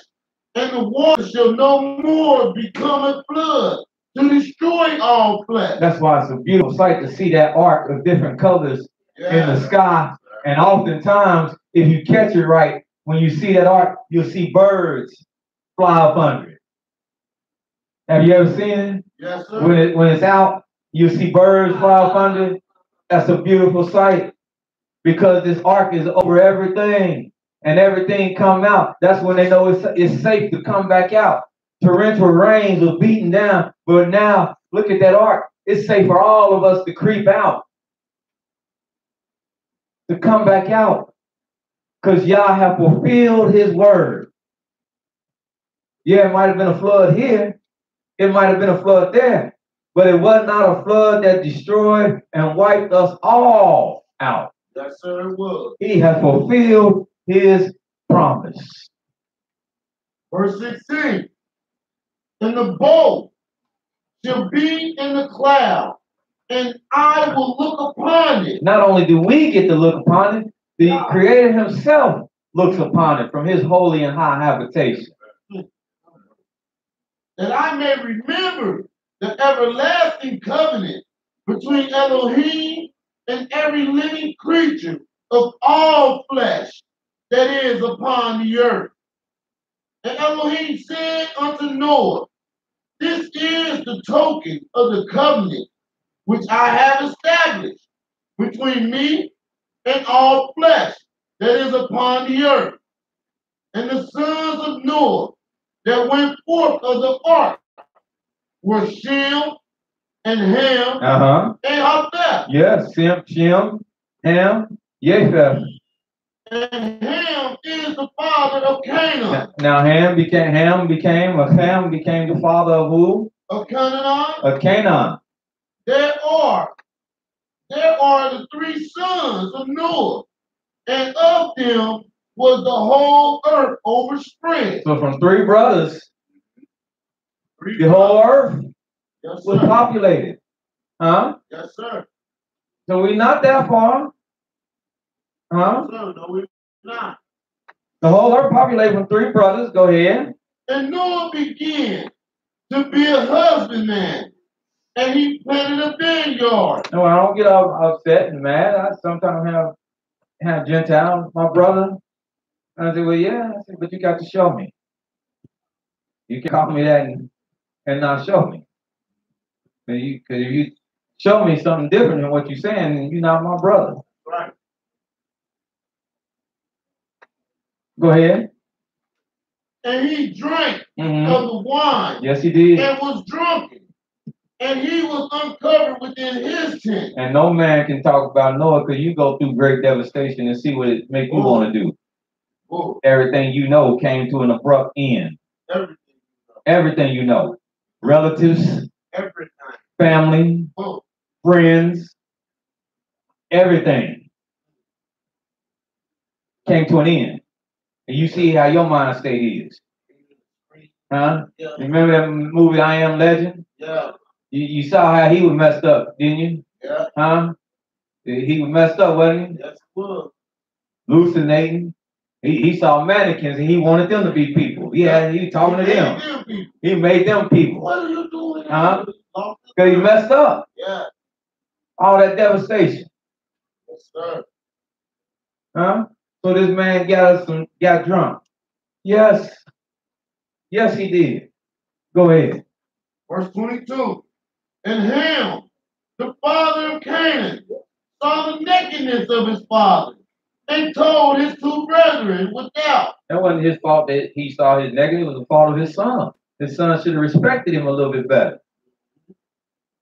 And Shem and Japheth, they took a garment and laid it upon both their shoulders and went backward and covered the nakedness of their father. Honor thy father and thy mother. That was not on Noah. That was on him, Ham, to honor his father. No matter what the state of his father was, that was on him to show his father some honor. I see Pop Foot hanging out there. Well, we're going to conceal this, though. But evidently, he did. He had to what? Go in. Not only did he go in, he probably came out showing great dishonor. Yes, sir. I know he came out because that's how the other two brothers knew what was going on. He came out ridiculing, talking about it, speaking about it, dishonoring him.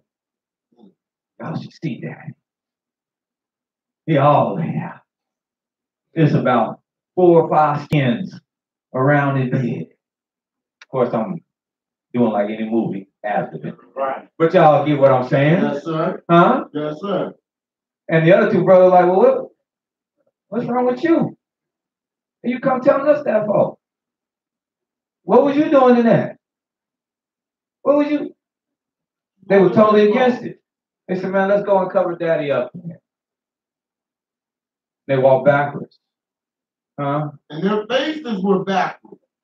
And they saw not their father's nakedness. It ain't that they had to get in there and tuck him in bed and make sure the sheets was all tucked right. They just took cloth, went backwards, dropped it on him. Just cover him up. Cover his shame.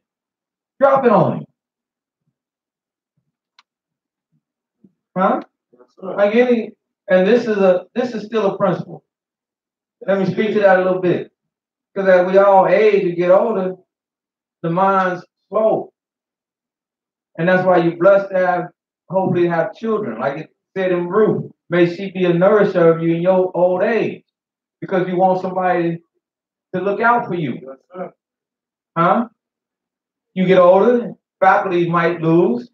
Grandma might say things. Granddaddy might say things. You got to, as a child, you cover that. Oh no, ma. No. What do you know if she say something out of line? You cover that. You don't ridicule her. Make it more than what it is. Y'all understand? Yes, sir. I gotta check and make sure y'all understand because y'all be looking at me like I need to go and sit down somewhere sometimes. So I gotta double check. Good understanding. Huh? Yeah. Because I and see this what happened when I grew up. Like I said, my grandmother, she lived with us my first 12 years. And so I saw that in practice. You know, the mom would go back, say things, say some outlandish things at parties and stuff like that. And my mother said, no, ma. You know, with pat her, coach her, soothe her. No. Somebody might say, what'd she say? She ain't say nothing. Or this is what she meant to say. Yeah, that was she. Nah, you don't do that. Huh? Even my father, he's deceased. But let me tell you what I don't do. And my son, he can witness to it. I don't speak a word against my father. And he has flaws, I know him. Do I speak a word against him? Huh? I honor him. That's how it's supposed to be. Now my mama, but she can't speak against him. That's his wife. So she can say all she want to say. And then when she do that, I don't join in. I just tuck my head like this and just dumb. I cut that out like that. But she got that pride. I don't. And he's deceased.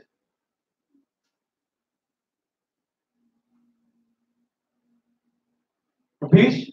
Yes, sir. Yeah. Go ahead.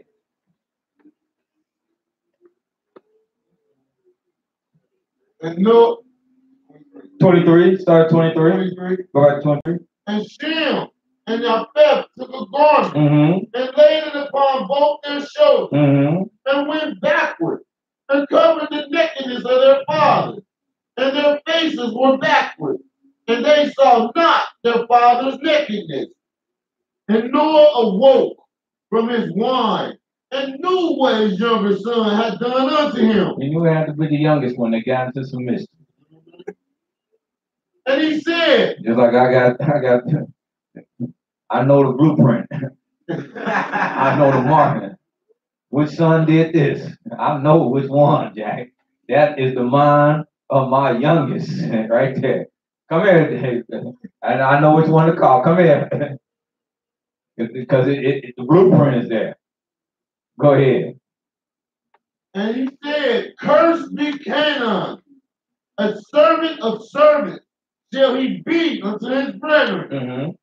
And he said, blessed be Yahweh Elohim of Shem. Blessed be Yahweh, the Elohim of Shem.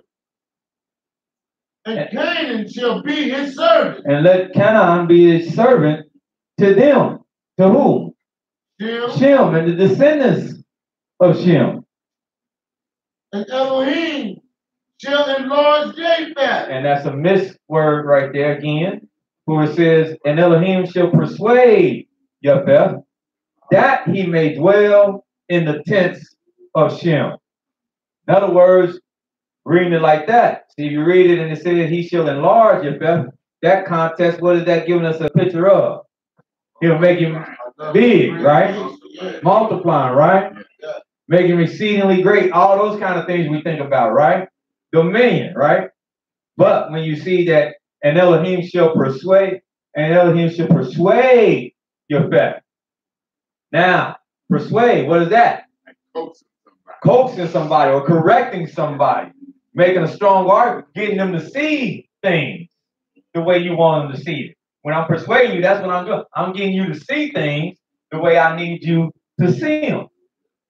Huh?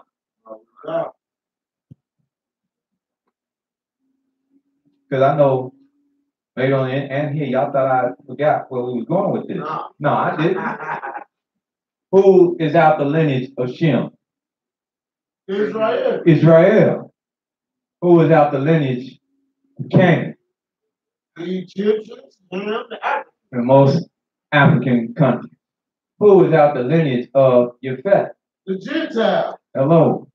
So the Gentile, the seed of Yefet, must be persuaded that he can what? He must be convinced of the who? Most High. Does it make sense? Yeah. Does it make sense? Yes, sir. He must be convinced of the true and living Elohim, that he may dwell in the tents of whom? Of Shem.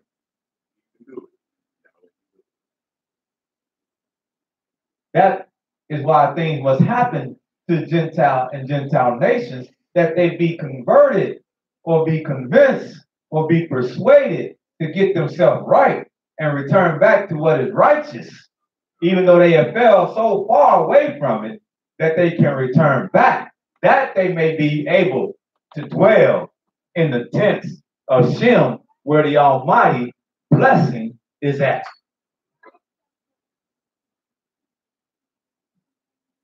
Did I lose y'all on that? No, sir. Huh? No, sir. My brother back there is silent. That's when I know how to hit it, when he yaps out. But I guess he was writing down stuff. Yeah. Huh? Yes, sir. And Canaan shall be a servant unto his brethren. And Noah lived after the flood 350 years, and all the days of Noah were 950 years, and then he died. But again, Israel is of the lineage of Shem. Hallelujah. Yehuda is of the lineage of Israel. Israel. Yes, if you say Shem, that's all right too. That's all right too. And then David is of the lineage of Shem, because he's Yehuda, who is Israel. Israel is Shem. Hello? Is a Shemite. Hello?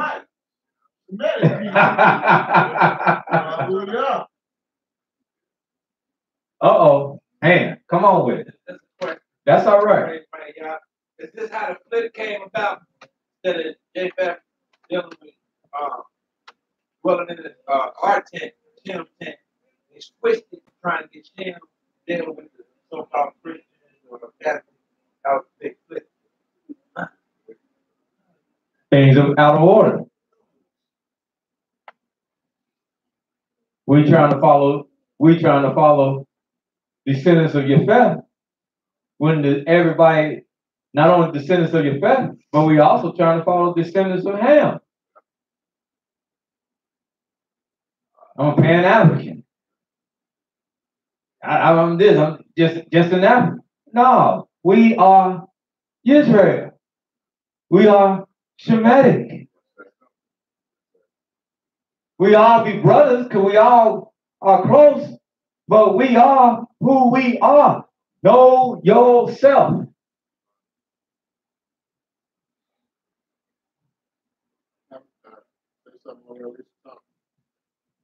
Yes, sir. Speaking of that, he said that these Arabs, that's all they is the Gentiles. That's all they are. That's all they Gentiles. You know, they ain't nothing but Gentiles. That's all they are. You know, but they mix. Yes. You know, they ain't nobody. They have mixed and mingled themselves. Just like the Greeks and the Romans. Yeah. Alexander. That's what Alexander the Greek, because that's what he was. Alexander the Greek, that's what he believed in as he conquered. He believed that and told his soldiers, nah, we don't destroy. We take and we made ourselves with their women. We made ourselves into their culture. That way, the Greek culture is spread. We going through conquering with the sword, but we'll spread our influence all over the world much greater if we made ourselves and mingle ourselves within these people wherever we conquer at. Genghis Khan did the same thing. That's why most Asians have the blood of Genghis Khan within them. But when he conquered, he made sure him and his followers mingled themselves, mingled them seed amongst those people. So yeah, those people, the Egyptians of the day, that's why they look like they look. But they're not the Egyptians of this book. The Arabs, the Bedouin Arabs, they're not the Arabs and the Bedouins of this book. That's something, right? That's why Solomon said, Shakar-ni, speaking of the tents, but not only the tents, the ones that dwelt in the tents, because they were black. He said, and that's what he's saying, I am Shakar-ni, I am black, as the tents of Kedar.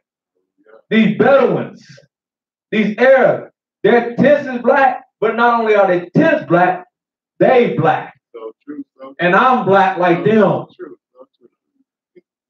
You know, they say that in all these Arab countries, they say if you go in them enough, you're gonna see them black. You're gonna see the original people from all these lands, but they're always in the back. Yes, sir. Arabs, yes, sir. Always up front. Yes, sir. Every nation. Yes, sir. Every nation. Yes, sir. That's what I said. That's why I said. Y'all all right? Yes, sir. Go ahead. All right. Go ahead. I got a book at home. And the book details something that's prevalent in the world. See, this why it's universal. This is a universal principle. It's universal. Because the book I got at home is called The Caste System. C-A-S-T-E. The caste system.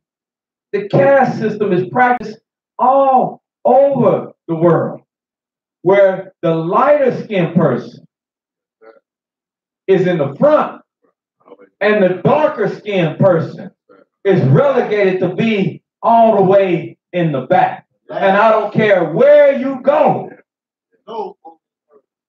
on this earth, they try to practice that. In India, say, well, you ain't been nowhere. I've been everywhere. That's right. My father has taken me around the world. They practice this. I've been around the world because I seek, like you said, knowledge. And I've taught the people. When they went to Vietnam, the brothers, the black men, they were shocked as they got into the mountains, the darker the people got. They said all the mainland people, they light. We went up in the mountains where they were real tucked in and hidden. They was as black as we was. The sages on the walls of the Shaolin temples, the beginning sages, and these people know, they knew the difference, because you see how, as they paint the figures, you see how they progressively get lighter. But the beginning ones, they're dark as you and I. Signifying that the first men that brought, if you want to call the martial arts, into the existence were black. This is practiced all over the world. Elder brought us the Cheddar Man. Yes, sir. Huh? Yes, sir. And then the Cheddar Man, he dark about you and I, isn't he? Yeah. Huh? Dark. Huh? You got street jet black. Huh? But somewhere they got lightened up, and when they lightened up, you know what the light ones did to the dark ones? Huh? Cuba. Cuba. Huh? That's why they were mad at Fidel Castro. A lot of people buy the hype. Oh, Fidel Castro, don't stop that. They weren't mad at him because he was a communist. They were mad at him. The lighter-skinned Cuban were mad at him because when he came to reign, even he being fair-skinned, he put dark-skinned people in his cabinet and gave them rule. So the white Cubans were always upset with him because he preferred them over them. One more. And I'm really getting ready to stick my foot in it now. Haile Selassie. Oh, yeah. He born In Haile Selassie. Yeah. Would you call him fair skin? He was very, very light skin? Light skin with good Huh? With good hair? With good hair. Huh? That's what they call it. Good hair, good straight hair, huh? What people did he put his foot on? The dark skin. Huh? And persecuted. Philosophy. Did he put his foot on philosophy? Yes, he did. Which in their tongue meant burnt face? Yeah. That's what philosophy meant? Burnt face? Yes, sir. Mean what? Black. Dark skin. A dark hue. Uh-oh. Yes, sir. Brother, let's go, brother. Let's get out of here. Yes, sir. Huh? But the creator here going back to this is the lineage of Shem, the universal principle. Like I said, I can keep going and going and going. Huh? We read 3 verses from the brother? Yes, I can. Yes, we can. Yes, that's from our back to what we were originally talking about. How about Numbers 24, verse 17? Oh, yeah, my gracious, I just didn't go there. Yes, sir. Numbers 24, start at verse 17. Oh. Yeah. Oh, huh? 17 and 19. Oh. Be surprised. Yes, sir. Yeah. Oh, my gracious. Talk about Hallelujah. David. Talk about David. Way back then. Yes. Way back then. Yes, this is one of my favorites. Because it's gonna also handle another subject. I'm glad you went there. Hallelujah. Numbers chapter 24, verse 17. I shall see him, but not now. I shall behold him, but not nigh. There shall come a star. Can I get him started at 15? Yes, sir. Can I get him started over at 15? Huh? I just love this. Yes, sir. Yes, sir. Yes, sir. Start at 15. Numbers chapter 24, verse 15. And he took up his parable and said, 13, brother. Hallelujah. I promise, 13. Because watch this. 13 verse. Hallelujah. Chapter verse 13. If Balak will give me his house full of silver and gold. Because you got to understand what he getting ready to say here. He said if Balak, who hired Balaam to curse Israel. He said to curse him. Come defy him, huh? He said, if you could give me your whole house full of silver and full of gold, full of cassette and full of zahab, if you could give it all to me, he said, what? I cannot go beyond the commandment of Yahweh. I had to get you to read that because this is all that we done been reading this morning is the commandment of Yahweh. Hallelujah. It's prophecy, but that's a commandment of Yahweh. Hallelujah. To do either good. To do what? Either good. Huh? Or bad. Or bad. Of my own mind. Of my own mind. I can't do that. I can't override this. That's right. But what Yahweh said, that will I speak. Because even people that practice spiritualism and mysticism and all those kind of magics, when they get in that realm, even they encounter the Almighty and they say, oh, ooh, hey. And the fear come over them. They got to shut down when Yah intercedes. Not that they ain't in that realm. The ones that are really doing what they do. But they even encounter the Almighty. He's even there. Yeah. And that's what he was saying. He said, I can't go beyond the creator of all life. You asking me to do something that's impossible. Verse 14. And now, behold, I go unto my people. I just got to go back to my people. Come therefore, and I will advise thee what this people shall do to thy people in the latter days. But I'm going to tell you about what's going to happen to you and your people. This people gonna do to you. Yeah, that's what I'm going to tell you. You want to curse it? Yeah, I got to say. Go ahead. And he took up his parable. Yes, he did. And said, Balaam, Yeah. the son of Beor, have said, and the man whose eyes are open have The said. man whose eyes have been open. He's talking about open by the Most High.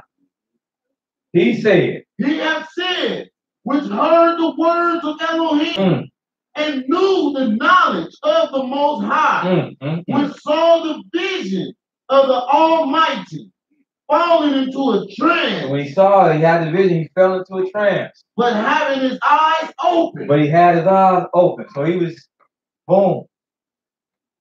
I shall see him. He said, he started speaking. He said, I see him. But not now. But not now.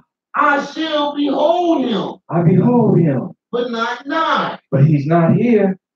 There shall come a star out of Jacob. What? A star out of Yaakov. What? And a scepter. A star. Yes, sir.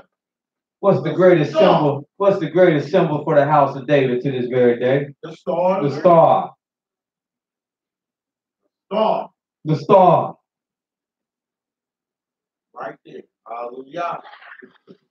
That's what this man saw. Didn't the man see a star? Yes, sir. He saw a star. He saw a star in his trance. Go ahead. And a scepter And the scepter. shall rise out of Israel. Because it should never depart out of what? Out of Judah. Out of Judah. And shall smite the corners of Moab. Who is it going to hit? Moab. He's going to touch Moab. He can't get away.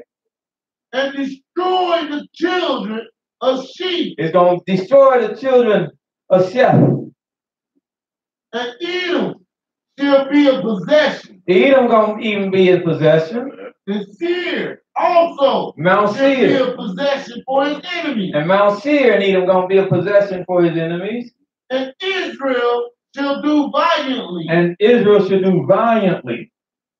Out of Yaakov Out of Yaakov. shall come he that shall have dominion, and shall destroy him that remaineth of the city.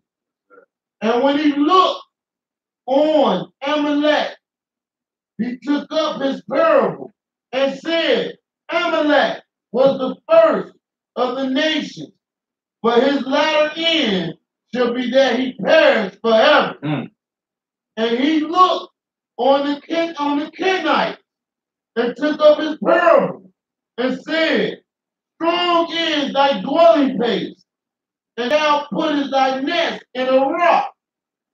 Nevertheless, the Canaanites shall be wasted unto Ashur shall carry thee away captive. And he took up his parable and said, alas, who shall live when Elohim doeth this? And ships shall come from the coast of Shittim and afflict Ashur, and shall afflict Eber, and he also shall perish forever.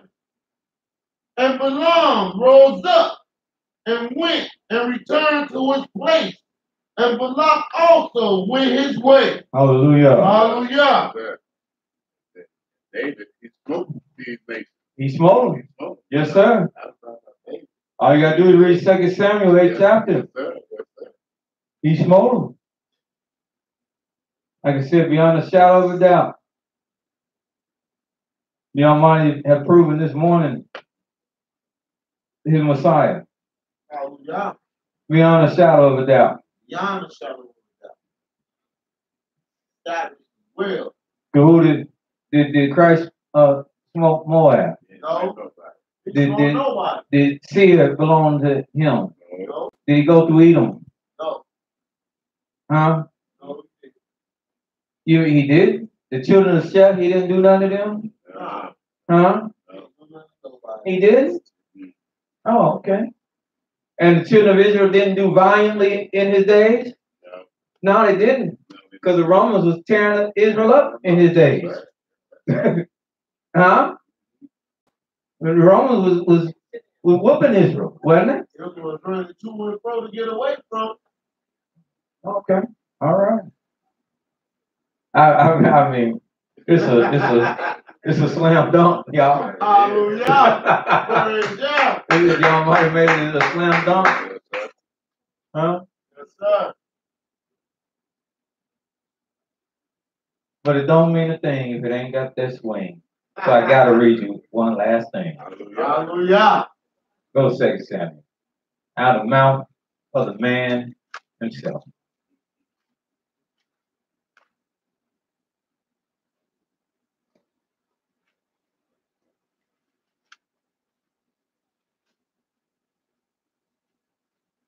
So we asking our folks. We said, can you show me where he spoke to him? Even he said, Lama, Lama, Shabbat, Ani, Ma'el, why have you forsaken me? Without an answer. And he never wrote nothing after what David himself is getting ready to write. Christ never wrote nothing like this. He said he went to Gethsemane 3 times, asking for the cup to be taken, with no response.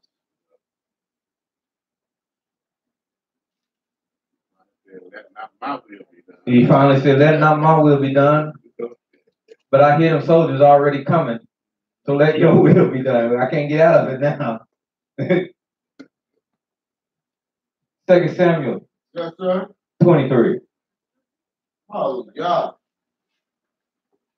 Verse 1.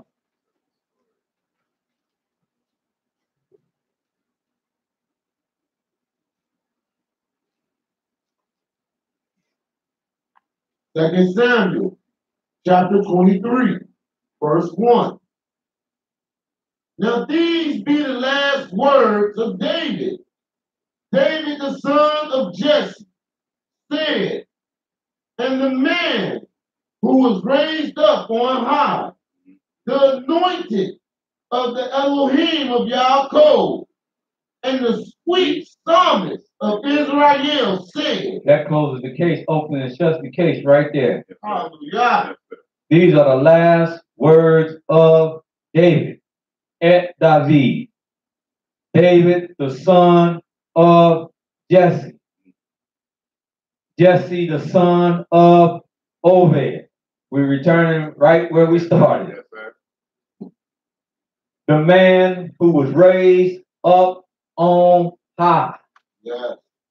The anointed, if that's not enough, the anointed, the Messiah or Messiah, that's what it means. The anointed of Elohim of Jacob. The sweet psalmist of Israel. Where is Christ's Psalms? Show me one of them. He was quoting them. He always quoted them. Where are the ones he wrote? Give me one and I'll give you him. But he didn't write none. What's the only sweet psalmist in Israel?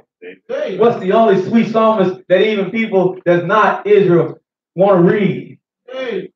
The only sweet psalmist that they made a whole nother book, but they made sure to include all the psalms in that book. That's right.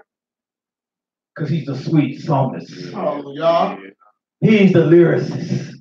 Yeah. He's the one that give you songs that make you feel good Yes, sir. when you're down and out. He's the one that give you songs that give you hope He the one that give you songs that's inspirational. Yahweh is my shepherd. Yah my shepherd, I shall not want. Hallelujah. Thou will not suffer my soul to see corruption. Right. Their pleasures at your right hand evermore. I will be glad when I awaken with the lightness of Yahweh. I can go on and on. Then he said, the Spirit of Yahweh spoke by me. After he clarified who he is, he tell you, the Spirit of Yahweh, it spoke by me. And his word was in my tongue. The Elohim of Israel, he said to me, the rock of Israel, he spoke to me. Oh, God. And he told me, he that rule over men must be just, ruling in the fear of Elohim. If he gonna rule, that's how he have to rule. He can't rule like no gangster. He can't rule wickedly. He can't oppress. If he gonna rule over men, over Yah's creation, he must rule, ruling justly and in the fear of Elohim. And if he do that, if he rule like that, one such man, he shall be like the light of morning when the sun arises. Every morning, even every morning without a cloud. He shall be like the tender grass springing out the earth by clear shining after the rain. Look like a mirror on the glass, on the grass. And then, watch what he says. Although my house be not yet so with Elohim. As I write this, I'm not talking to you about me as I write this. So when you read about me and Goliath, you read about what I did with Bathsheba, you read about all the way the sword stayed in my house. It did. But when you read about Yahweh's promise to me, and I come back as his anointed one, when I come back to fulfill his word, yet, although my house be not so with Elohim now, yet have he made with me an everlasting covenant, ordered in all things and sure. For this is all my salvation and all my desire, although he make it not to grow. Although it be not right now, this is my salvation and my desire in the future. Hallelujah. Hallelujah.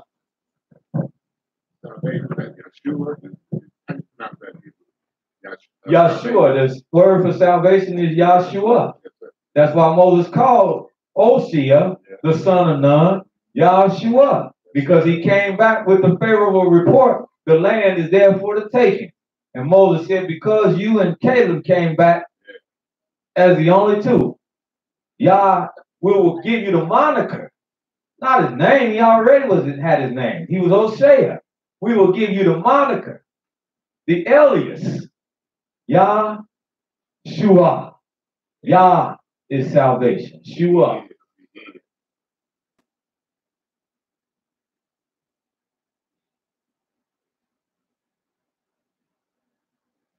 Any other questions or comments?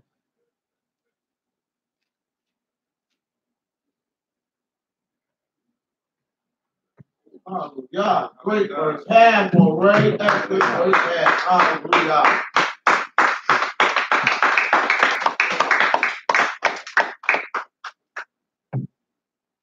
Praise Yah. Hallelujah. Give all the glory to the creator of the heaven, the earth, the sea, and all that in the midst. Yah of hosts is his name.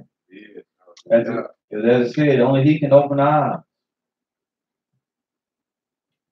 Not know nothing to me. Many men have read this, but only he can open the eyes. He opened my and he opened the eyes. He did so with a great instructor that went before me, and I was taught well. And then the Almighty said, and I'll reinforce, I'll be with you, and I'll reinforce. And we can see things when you want to see, when you be persuaded, as he said, by the Almighty, and you can see things. You don't want to see things, then you won't see things. The people will see this. And some people still ain't gonna see it. Yes, ma'am.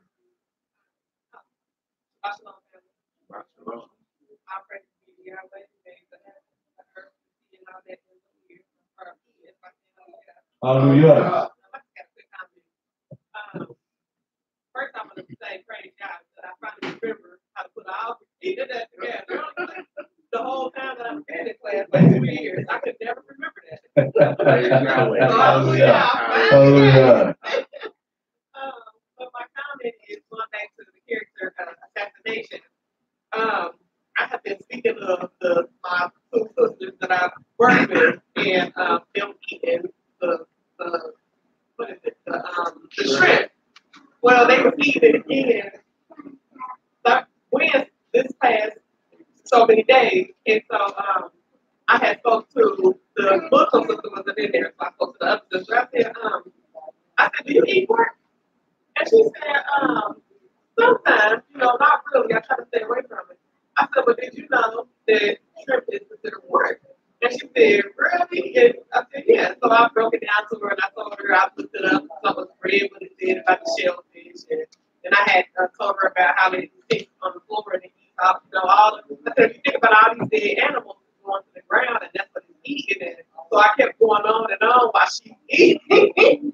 And she said, okay, Nairi, you can stop now. I won't eat any more shrimp. And she did. She put it into the side. She just ate the noodles and everything else. But I was like, praise God. So one day I wanted to go. The other girl was there, so I didn't need to tackle her. Okay. So hallelujah. Hallelujah.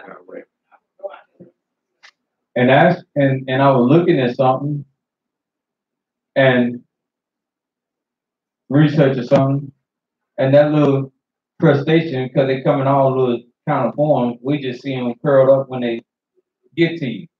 But they curled up because in the death process, that's what happens. They curl up. They kind of more straighter as they are alive. And you know what family they really consider to be in? Who said it? Cockroach family. Yeah. Yeah. Yeah. They get that picture had the shrimp and had the cock, and you start seeing the antennas come off, and they're like sea cockroaches. So, our people won't eat, they won't go in the kitchen and put that in the skillet. Let them know they still in that family.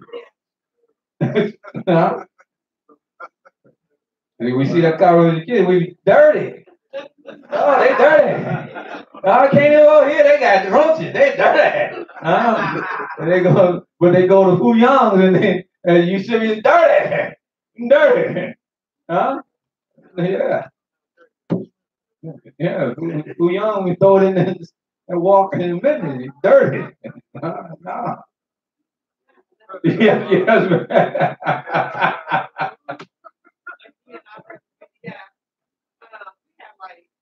I think 8 or 10 new people that started, and 3 of them, one is Sarah, the other is Rebecca. Well, no, I take it back. 2 of them. Well, not history. I can't think of the third person's name. But all of them, when they introduced themselves, they said Sarah is Hebrew for this. Rebecca is Hebrew for that. I sat up in my seat. I was like, okay, then. When I said, I was playing with that. But I just thought it was hilarious because I'm sitting right across from the Muslim sister, and she looked at me and I said, just a complete joke with each other like that. But I was just sitting there and I was like, wow, this is crazy. Where did they want to be? But they named Hebrew. And yes, ma'am. Tripped me out. Yes, ma'am. One last comment, I'm so sorry, y'all. That's right. Okay, so y'all know the little Rice Krispie treats. Mm-hmm. So they do like this little snack thing or whatever. And when they had came time to eat the snack, I said, well, I can't touch that. You know, it's unclean. I can't eat it. And some of the white people started repeating after me. Because I said, you know, one lady was like, well, why can't you eat it? I said, well, there's gelatin in it. It's pork. I can't eat that. It's unclean. And so some of the white people started saying, okay, well, I can't eat it. It's unclean. You know, I was like, okay, this is crazy, man. You know, but They know them white practicing vegetarianism. He should persuade your fellas. You should persuade your fellas. Yeah, he can dwell in the tents of Shem. Yeah, even my puppy. That's what he got a Hebrew name. What's the name? Malek? What? That's it. They fall in love with all week. What? How you say it again? I said, King. My sister said, why ain't you just named King? I said, I ain't want to. It's too common. Your European mind. Get out of here.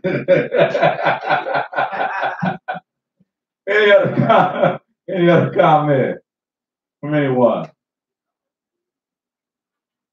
Before we get ready to adjourn. Or break. Okay. I put the wrong thing on there. Come back, nobody be here. Great. Other comments from no one? If there's not, let us stand. Elder, please, if you don't mind.